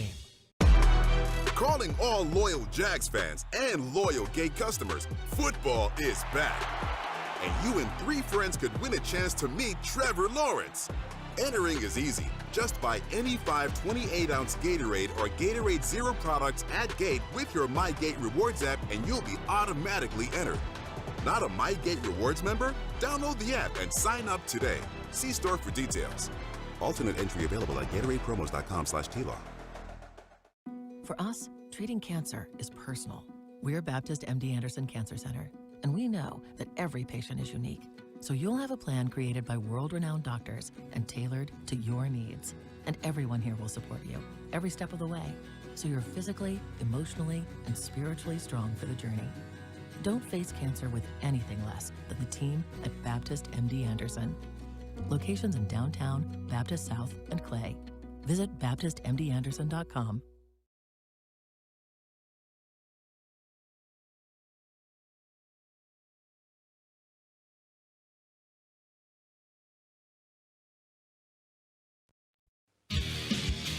Welcome back. The Doug Pederson Show continues right now. It's a huge spark for our team, a huge spark. And I told him today, actually, you may be a rookie, you might be quiet, but that energy you had on Sunday, the confidence that we saw come out of you, that's going to help our team. We see it and we feel it. So whatever he's been doing, he needs to keep doing it. And he has a bright future ahead. It's only his first game. He's going to continue to learn. He's going to continue to get better. And get more accustomed to the game and our offense. So, man, I can't wait to play alongside him for the rest of the season and just watch him grow. It's Evan Ingram talking about Brian Thomas Jr., the Doug Pederson Show, presented by Fresh from Florida. Jags fans, if you want customized Jaguars furniture for your home, check out zipchair.com to browse all the customizable options. ZipChair is furniture for fans. Heard us talking about Brian Thomas Jr. Evan was excited to see Brian Thomas Jr. out there and what he was able to do. And gosh, he's a rookie. He's a rookie. And I know we've talked about this already, but just out of the gate to have those kinds of expectations from it, you don't have that very often. No, and that's okay. I thought his productivity in training camp was really good. The best thing about him in training camp is that I don't think he missed a practice. He wasn't. He was always out there. And it also, like, from our point of view, I would say, if you saw him make a mistake, sure, in training camp you saw that happen frequently. They weren't on the same page, whatnot. It wasn't the same mistake. It was okay, I messed up this specific thing on this route. I won't do that again, and learning from it. And that's not how everybody learns, and he's able to pick things up so quickly. Well, and if I was a rookie coming into that wide receiver room, first of all, very good coach with Chad Hall, and then Gabe Davis, Christian Kirk, Parker Washington, that's a really strong room. With two guys at the top and Gabe Davis and obviously Christian Kirk that are, I mean, you'd love to have that type of situation in every room, every position group, to have a couple of veteran guys that kind of show the way to the young players. And it really helps the development of young players. And because Christian Kirk is an incredibly hard worker, incredibly hard worker. And you watch Gabe Davis work, hard worker, productive. You know, they take their craft very seriously. Now, if you had some clowns that were, running the room, it's kind of harder, I think, for a young rookie to really grasp the seriousness of what professional football is. It's no longer college scholarship with a little NIL money. This is business. This is football. And so a great situation for him to come into. And then also, look, the quarterback and the system itself was a good situation to walk into. You look at – I always look at PFF grades, and I'm not a big believer in that it's the end-all, be-all of everything. But if you look at the highest-graded player on the Jaguars offensively, he was the highest-graded player. The second highest was Trevor Lawrence. Third highest, Gabe Davis. And they looked like it, at least in that game. I mean, it's hard to argue. I mean, you wouldn't argue with that statistical analysis of the performance of the Jaguars offensively. And now this week coming up, you want your offensive line to get better grades and ETN to get better grades and everybody else to kind of stay the same, but Christian's got to get better too. Yes, he does. I feel like his track record, just from what we've seen from Christian, I know we haven't seen him play in a while because of the injury. I don't imagine we're going to see 2 games in a row. I don't worry about him. I don't worry about Travis Etienne with the fumble. I mean, there's always guys, some guys you might worry about just because they don't have a track record. They haven't proven it before. That they can bounce back. But these guys have proven that they can bounce back and that they are dependable. They made mistakes in the ball game, and I think they're going to be better for it throughout the rest of the year. Travis specifically, we saw he was in the open locker room yesterday. He was pretty honest. He said it bugged him. It was bugging him probably an extra day. Then, they try to move on, get the new game plan going. But he's like, yeah, Tuesday was still kind of getting to me too. I'm okay with that, having bother a guy for a little longer. As it should. And he said he's using it as motivation, because if you're using it and you're letting it define you, that's different. But if he's using it and he's pissed off about it and he's trying to use it to get better, I'm all for it. I think that whole mindset is even good for it as a team. Yes. For the loss in Miami, to carry that same mindset into this game this week against Cleveland, angry at the way that you didn't take care of business in Miami. That's a positive. And I think Doug Pederson is angry too. Mm-hmm. I mean, if you just he was calm and cool and collective here and everything, but I watched the press conference Monday. You watched the press conference on Monday. That was not happy Doug. It was not happy Doug. No, that was not happy Doug. That was very mad Doug. Yeah. And you can't blame them because they lost the game for themselves, in my opinion. A lot of that was their own doing, and they let it slip out of their fingers, right? And I think the reason it's frustrating is also the reason I'm optimistic, because you're the one making those mistakes. When you're going out there and the other team is just better than you and is playing better than you and is out, physicaling you, is outrunning you, you can't do anything about it because you're doing your best. I felt they could do better than that, and they could have finished better than that. And so while I am very frustrated that they did not do that in week 1, that is something they can control in week 2. Yeah, and I know that we earlier talked about play calling on the Happy Hour show. I got to say this. I really liked the focus of running the football and then play action with this offense. I believe that's got to be something that this offense sticks with, because that's if you really want to take advantage of Brian Thomas Jr. speed and the craftiness of Gabe Davis getting deep, and to me, you're going to find that in play action, and you've got to have that as a mix in your offense. In the last couple of years, it hasn't been a huge part of the offense. It's been kind of a pass-first offense. And I know that in the offseason, they took a really strong, long look at what they did last year to improve things. And I think this is what is essentially come of that analysis. I like it. Stick with it. It's going to work. But you just got to execute the plays that were there to be taken, because that's where I think that they messed up in this past game. Plan was good. Execution needs a little work, maybe. You look at a couple plays and you go catch the ball here or catch the ball there.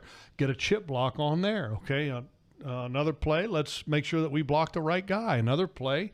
Make sure we have a combo block to the right guy. And then all of a sudden you're not 20% on third down, and then you've got another. How many plays they play in a game?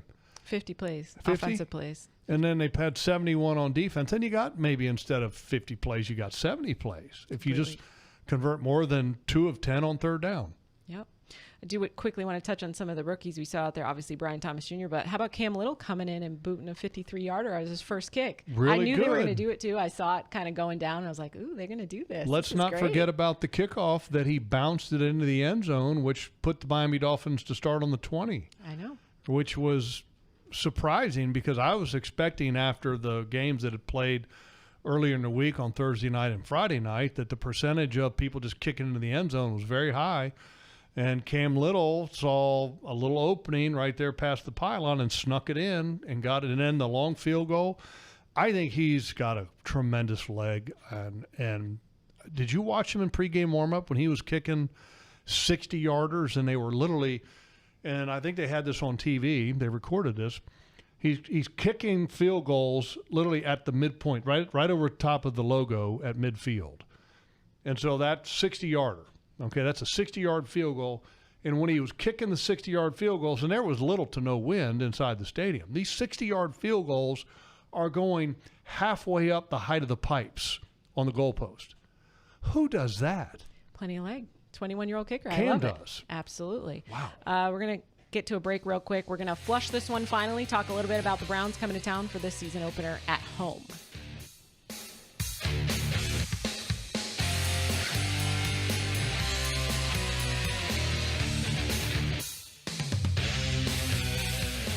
To aim higher, run faster. It's what elite athletes do. Always strive for better. At UF Health, we have that same DNA to not just treat a stroke, but to create a fleet of mobile stroke treatment units, to not just do research, but to use AI to save lives with one of the most powerful supercomputers in academia. We believe, like athletes, that human progress has no finish line. UF Health, National Medical Center for Team USA. It's not about how you start the job. It's about finishing what you start. The Ford F-150 truck can help. Get the freedom to choose between available gas, PowerBoost Hybrid, or all-electric powertrains, all delivering the power, capability, and efficiency needed to get the job done right. Just another reason why Ford F-Series is the best-selling truck in America 47 straight years. Ford F-150, proud partner of the Jacksonville Jaguars. Sometimes your phone breaks. Ugh. Dude. What the? Oh, seriously? Hey, life happens, but at Verizon, we got you. Trade in any phone from one of our top brands in any condition, guaranteed, and get a great deal on the Google Pixel 9 with Unlimited Ultimate. And turn... No! Into... Oh, yeah! Only on Verizon. Are you ready for some football? Well, you are now, thanks to Ticketmaster. As the official ticket marketplace of the Jacksonville Jaguars and the NFL, Ticketmaster's got the best way to take it to the house when it comes to being there live. They're the safest and most convenient marketplace to score fully verified Jaguars tickets. And even if your plans get broken up or worse, turned over, Ticketmaster gives you more flexibility to sell your seats. So get those touchdown celebrations ready and score your tickets today at Ticketmaster.com/Jaguars. Welcome back. The Doug Pederson Show continues right now. Hard to just block him one-on-one, even with offensive tackles. I mean, it's a challenge, particularly on third down or second long when they think you're going to pass. It's you got to spend the resources to slow him down. Hey, give him a lot of respect, and that's what teams do, right? I mean, that's what you see it on film all the time, and it's just. It's the respect of who the player is, Doug Pederson talking about Myles Garrett and what he brings to the game. We're back on the Doug Pederson Show, presented by Fresh from Florida and also the University of Florida, #1 university in the U.S. News and World Report's #1 state for education. Jeff Lageman with me today. Myles Garrett, game wrecker. I think that's fair to say. He is a total game wrecker, and the Dallas Cowboys really the Cleveland Browns, I thought, did a pretty good job on them defensively, even though the Cowboys scored quite a few points. One of them came on a big punt return for a touchdown. But Myles Garrett had a rookie left tackle for the Dallas Cowboys. I can't remember the guy's name, but they held the Dallas Cowboys to 265 yards total offense. And a lot of people look at the score and go, oh, wow, the Cowboys blew them out. Well, I mean, 265 yards is not exactly blowing them out. We're talking about the Cleveland Browns being the #1 defense in the league last year as far as yards allowed. Myles Garrett's one of the big reasons why. And the Jaguars tackles had better play well in this ball game, and they'd better give them some help. They did in game one. And they better give them some help. I think that's clear. I mean, obviously, probably the worst game we've seen from Anton Harrison because he played very well his rookie season, just off the mark, and in different parts of the line, struggled at different times in the game. But, yeah, when you have Myles Garrett across the way, you got to help each other out and figure something out. Well, and look, Zadarius Smith on the other side is also a very good edge player. But it's going to be interesting to see where Myles Garrett lines up because he can play left and he can play right. And I don't know if there's one side that he's better than the other. I think he's equally good on both sides. That's a challenge for the Jaguars because it's a little easier to game plan for great players that stay in one position. It's harder to do that when they can flip sides from play to play. Mm-hmm. Because if they're staying on one side, you can always design plays with that protection, getting extra attention where he's at. Well, if you're expecting him to be left and you come out of the huddle and he's on your right and your extra help was designed to be on the left, what do you do? You change something up real quick. So I think that there's going to be and this is an important game, I think, too, for Mitch Morse because he makes a lot of those calls up front. And the one thing about this defense that I think people don't know, just real quick, when Doug Pederson used those terms rush, crush, and close, mm-hmm. This defense is designed to not stop the run. It's designed to stop the run on the way to wrecking the quarterback. That's it. That's the rush part. They get there before the run. So the rush is we're going to go after the quarterback. The crush part is if somebody gets in front of us on the way to the quarterback, we're going to crush it. And then close. We're going to find the ball and close. So that's the whole terminology of a Jim Schwartz defense, and Doug Pederson knows it very well. Yes, he does, as they work together in Philly. So we're going to rush, crush, and close this block. We'll be back after this break, talk a little bit more about what the Browns might be doing on offense here on the Doug Pederson Show on Jaguars Radio.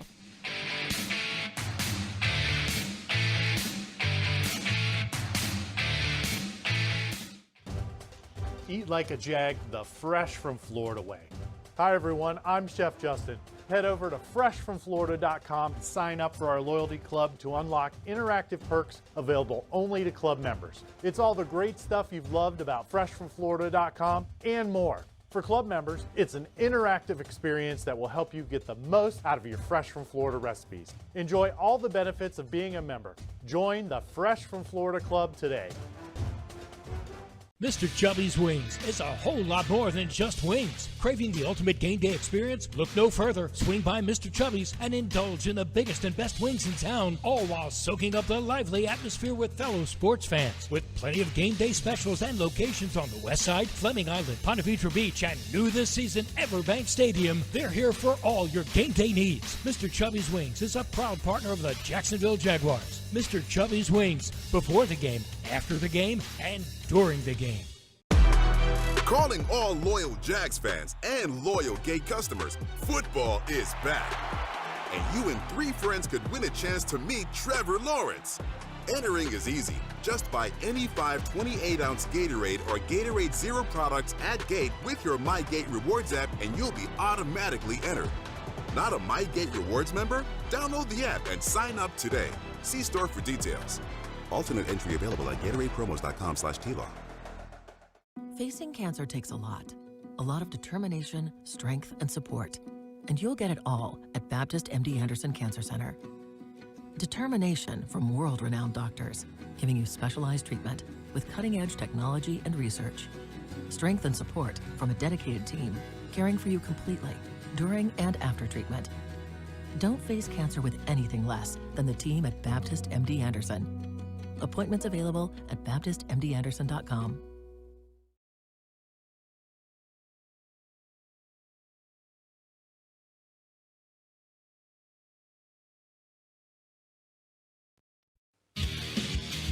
Welcome back. The Doug Pederson Show continues right now. Kanani Stevens here on the Doug Pederson Show, presented by Fresh from Florida. Jeff Lageman is here, in for J.P. Shadrick. Had to jet off a little bit early, but we're talking Browns and Jags in the home opener. A tough season opener for the Jags, tough season opener for the Browns as well. So what are we going to see from these two teams, at least on offense? Deshaun Watson is going to be out there, but is he the Deshaun Watson Jags fans are used to seeing? Because when he was in a Texans uniform, it was completely different. Yeah, I don't think he's anywhere close to that right now. And part of the reason has been the lack of availability. Yeah, I mean, his suspension and whatnot, then he got hurt last year, so we didn't see him a ton then. And then now I'm cautiously saying that I don't think he's that same thing, but you also don't want to underestimate the ability, because if he gets in his own head that he's the old Deshaun Watson, it could be a long day. Well, we haven't seen any of that, and so do I expect that? No. I mean, he's dealing with a lot, but he hasn't played, and when I say you haven't played a lot of football, I mean, you go back to when he was in with the Texans, I think it was 21, he was on the commissioner's list, didn't play. 22 was traded to the Browns and then served an 11-game suspension. Last year came back. I think he played like 6 games last year. So he's only played 13 games since he's been with the Cleveland Browns, and he's already earned, $240 million. He was getting $40 million a year guaranteed, and he's been there a couple years. I think the whole Cleveland fan base is kind of over it. I can imagine, especially after what they saw last week. They have retooled this offense a little bit to be catered to him specifically. So if they can get what they're trying to do going, it will be interesting. Obviously, one of their main targets, the guy that burned us last year, David Njoku, their tight end, not going to be playing, it looks like. Yeah, he had a high ankle. That certainly helps the Jags out. But and the good thing about Deshaun is, even when he was good, he always runs into sacks, and he got sacked 6 times last week. When he was good. We're going back 4 years, right? 5 I'm years. saying even when he was good, this was a problem, and it clearly is still an issue. Well, with the latest 6 sacks allegation by the Cowboys. The latest allegation, too, that doesn't sound good.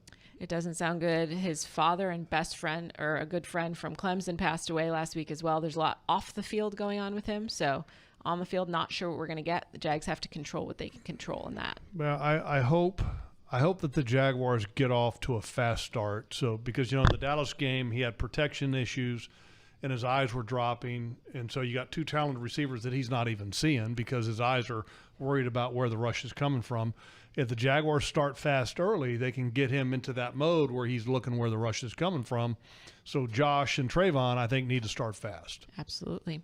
Jags fans, register your furry friend for the Jaguars' official 4-legged fan club for pets, presented by Forever Vets Animal Hospital. Your pet will receive access to exclusive merchandise, events, and sweepstakes throughout the 2024 season. All right, we're going to look ahead a little bit at what the schedule is going to be like, why I think this is a must-win game against the Browns. This is the Doug Pederson Show on the Jaguars Radio Network.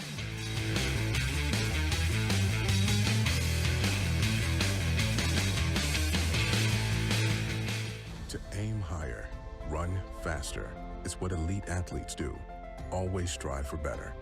At UF Health, we have that same DNA. To not just treat a stroke, but to create a fleet of mobile stroke treatment units. To not just do research, but to use AI to save lives with one of the most powerful supercomputers in academia. We believe, like athletes, that human progress has no finish line. UF Health, National Medical Center for Team USA. It's not about how you start the job. It's about finishing what you start. The Ford F-150 truck can help. Get the freedom to choose between available gas, PowerBoost Hybrid, or all-electric powertrains, all delivering the power, capability, and efficiency needed to get the job done right. Just another reason why Ford F-Series is the best-selling truck in America 47 straight years. Ford F-150, proud partner of the Jacksonville Jaguars. The Jaguars bring performance, strength, and passion to every play. And you'll find the same when you bank with EverBank. Open an EverBank Performance Savings account and score serious savings. See what you could earn at everbank.com/Jaguars. EverBank, Advantage You. Member FDIC and the official bank of the Jacksonville Jaguars. Jaguars fans are gearing up and saving big at Fanatics.com. The world's largest collection of officially licensed fan gear from all the leagues, teams, and Jaguars players you love. Shop the most trusted brands, exclusive designs by Fanatics, and autographed collectibles from today's biggest stars. Join Fanatics Rewards today and earn fan cash on every purchase. Shop now and get today's special offer. Fanatics.com. Officially licensed everything. Sometimes your phone breaks. Ugh. Dude. What the? Oh, seriously? Hey, life happens, but at Verizon, we got you. Trade in any phone from one of our top brands in any condition, guaranteed, and get a great deal on the Google Pixel 9 with Unlimited Ultimate. And turn... No! Into... Oh, yeah! Only on Verizon. Are you ready for some football? Well, you are now, thanks to Ticketmaster. As the official ticket marketplace of the Jacksonville Jaguars and the NFL, Ticketmaster's got the best way to take it to the house when it comes to being there live. They're the safest and most convenient marketplace to score fully verified Jaguars tickets. And even if your plans get broken up or worse, turned over, Ticketmaster gives you more flexibility to sell your seats. So get those touchdown celebrations ready and score your tickets today at Ticketmaster.com/Jaguars. Welcome back. The Doug Pederson Show continues right now. Well, the mistakes that we made, the subtle things, the communication issues offensively, even some of the communication things defensively. Have we corrected those, right? And we won't know again until we get out on the practice field on Sunday. So those are the things that, and then ball security. We got to create takeaways and we got to take care of the football. And I think if we do that, it definitely helps your chances. Doug Pederson says pretty simple. Got to clean things up a little bit in week 2. That should do it. Doug Pederson Show here, presented by Fresh from Florida. I'm Kainani Stevens and with Jeff Lageman. And we talked a lot about the last game. I want to talk now, focus on this home opener.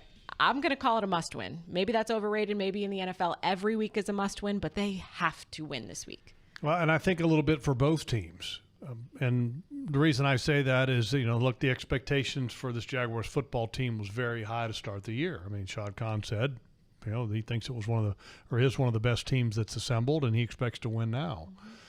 And when you have that expectation to start 0-2 with the schedule that you have in the near future, that's a tough way to start. And if you look at the statistical analysis of a team starting 0-2, it doesn't bode well.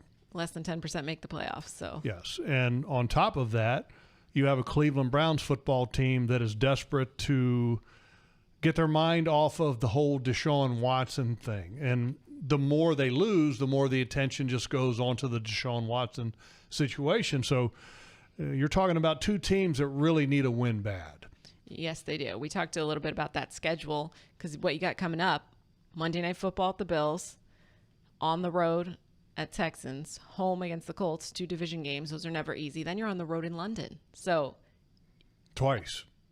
Yeah, twice. So a win here would go a long way. Yeah. To changing the thought process. So don't want to hammer that too hard. We did talk about what we think we'll see from Deshaun Watson, but I do want to put the onus on. We saw two sacks from Trayvon, a sack from Eric Armstead. Josh Hines-Allen hasn't got one yet, but he was around. Them putting pressure early has to be huge for this team.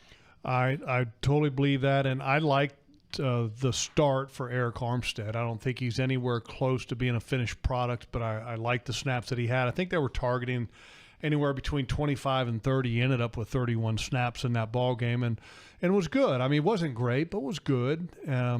Can be better. I'd want to see him finish more, but that's for a guy that's only practiced for probably maybe 2 padded practices to play in a game and get a sack. I mean, good for him. Trayvon, I think, can be more consistent, and Josh, I don't think had a Josh Hines-Allen game. So I think those two guys are going to be hungry to be able to get out on the field and to get after Deshaun Watson in this ball game. But it's imperative that those 3 guys start fast and getting after Deshaun Watson. The one thing that they don't have to kind of lean on in Cleveland right now is a strong running game with the 2 tackles being out. They still have 2 Pro Bowl guards, by the way, that are pretty good. What did you think? I didn't ask. What did you think of Ryan Nielsen's first game as defense coordinator? Do you like what they're kind of doing out there? They're changing everybody out I like every couple plays. I like the aggressiveness, but it was just an okay start. When you end up giving up the amount of yardage that they did on the big plays, I mean, the whole reason that you play defense, when you talk about goals, I mean, 17 points or less. Well, they gave up, 20? Okay, that's a good job against an explosive offense like the Miami Dolphins. Okay, but then the other part is limit explosives. Well, you didn't do a great job on that. A couple of those. You did a great job in stopping the run, but you got to limit the explosive plays, and at the end of the day, it's about points. Did you end up giving up less than you scored on offense, and in that game you didn't get that accomplished? But good start, not a great start. What did you see from some of the younger guys? We talked a little bit. Jarian Jones was out there in the secondary. Man, coverage on Tyreek Hill my first game, I'd be like, welcome to the NFL. God. Yeah. I can't imagine the anxiety of lining up on that play and knowing that, oh my God, I've got to cover the cheetah. He's the number 1 player in the National Football League as voted by the players. And I got to cover him, man. Oh, my God. So Jarian was talking about that moment, the first time in a Jaguars uniform, and he was crying in the bathroom. I can't imagine that game where you're going to cover the cheetah. That assignment might make you cry a little bit, too. But he did well. I thought he had a good start. Just one other guy I'd point out real quick, Devin Lloyd. I think he played really well, and Foye played really well at both of them new positions. So kudos to them for a good start in Ryan's defense. Being versatile. We love that. Yeah. Versatile from the linebackers because they're everywhere. Yeah. In every that's position. Right. We love that. Sunday's game is going to be brought to you by Trevor Bank. That's out now. Trevor's got his own bank. A bank that works so hard that you'll think it works just for you. Get in the game at trevorbank.com. It's going to be Trevor Bank this weekend on Sunday. Come out and check out the home opener. Stay with us here. Get your final thoughts on the home opener. You're listening to the Doug Pederson Show on Jaguars Radio.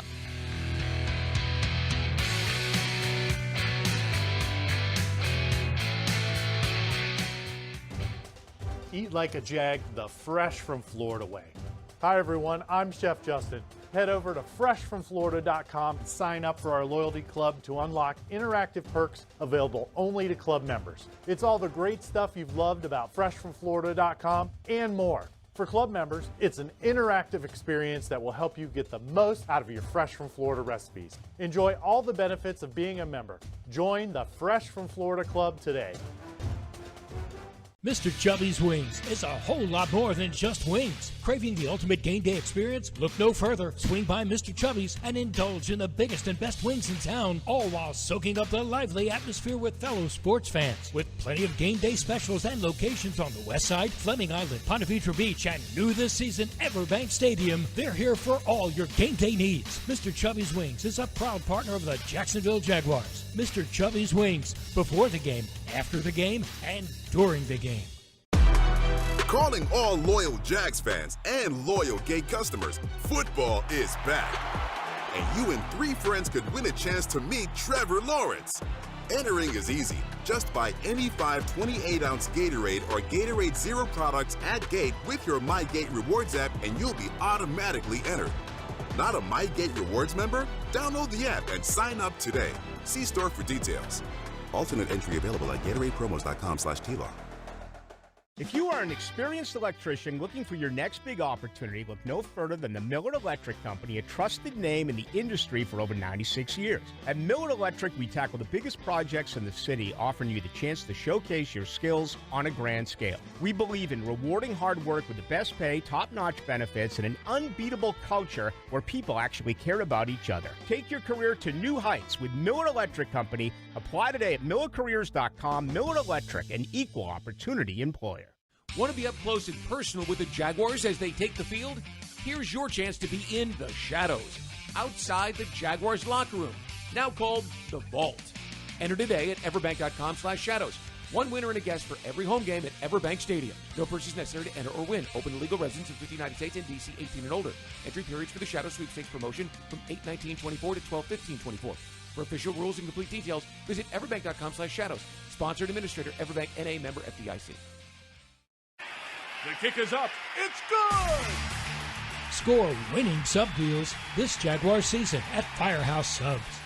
Receive 50% off on any sub when the Jaguars kick a field goal of 40 yards or more.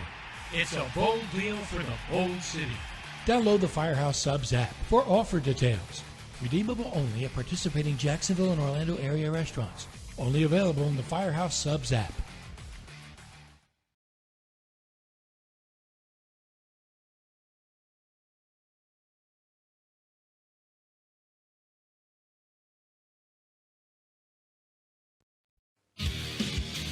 Welcome back. The Doug Pederson Show continues right now. Getting ready to finish things up here on the Doug Pederson Show, presented by Fresh from Florida. Kainani Stevens here with Jeff Lageman. Jeff, we were just talking about Jarian Jones having that moment where your first game you're covering Tyreek Hill. Who's a player that you went against early in your career that you're like, oh no, this is the big leagues now? I got to go to my second year. Okay. Because my first year I was an outside linebacker, and then in year 2 they moved me to defensive end, where I stayed at for all 10 years. Yep. So the first start that I ever made at defensive end was at Cincinnati against Anthony Munoz, the great Hall of Famer. You get by him at all? Long day? I did well on a couple plays, and then the savvy of the old veteran got me. In fact, he hyperextended my elbow one time when I got past him because he leg whipped me with the back leg when I made a miss. But he taught me a lot. Anthony was a really good player, but yeah, that was one of those moments. Have you questioning that position change at that point? No. I felt like I belonged. After playing the first year, because I went against some other guys. But there was another time, played against Chris Hinton of the Indianapolis Colts at that time, and I was an outside linebacker, and he wore me out my rookie year. It was one of those games you're like, I got to do better than this, that's for sure. But, yeah, I mean, you always have those moments. One of the coolest moments I ever had, is real quick, walking out of the tunnel in the preseason game when I first signed my contract, and there's Lawrence Taylor leaning against the tunnel wall. That's cool. I mean, and I was like, oh my God, that's Lawrence Taylor. And I'm walking out on the same field as him. Yep. That was crazy. Fortunately, you don't have to go against him because you're on defense. And I got to meet him later on. He was a mess. Oh, well, yeah, that's a whole other thing. Yeah. All right, let's get back to this game. Home opener this week. What are you thinking? Who's a player to watch for you? Well, if it's Trevor Bank, it's got to be Trevor first and foremost. Last year at Cleveland, he had 3 interceptions. And the Jaguars ended up, I think, having 4 turnovers in that game. They lost the turnover battle. I really believe that turnovers obviously impact every game, but in a game like this where Cleveland is struggling offensively, you can't give them any extra opportunities. You got to protect the football in this game. And defensively, get after them early, take the doubt, and put it right back in their mind that they had from the Dallas game. I think you got to go with the trenches for me as well. I'm going to go offensive line because you got to protect, clean things up. I think Anton is better than what he played in that first game. We saw it during his rookie year. He can do better than that. He'll get some help this week, definitely against Myles Garrett, and that will help him out for sure. And like I said, that start we saw in Miami, let's do it again at home and finish things out this time, Jeff. And handle adversity. Absolutely, because it will come in some form. We Every don't know game. exactly what it's going to be, Every but game. we do know it's going to show up at some point. Thanks for letting me come on the show. I had a great time. Thank you for sitting in, and looking forward to TV tonight. Absolutely. Come to All Access at Strings tonight if you're available. That'll be a good one. Christian Kirk and Brian Thomas Jr. are going to be with us. Jeff will be there getting the wings as well, and I will be there doing what I do. Thank you so much. I'm Kainani Stevens. You're joining us here on the Doug Pederson Show on the Jaguars Radio Network.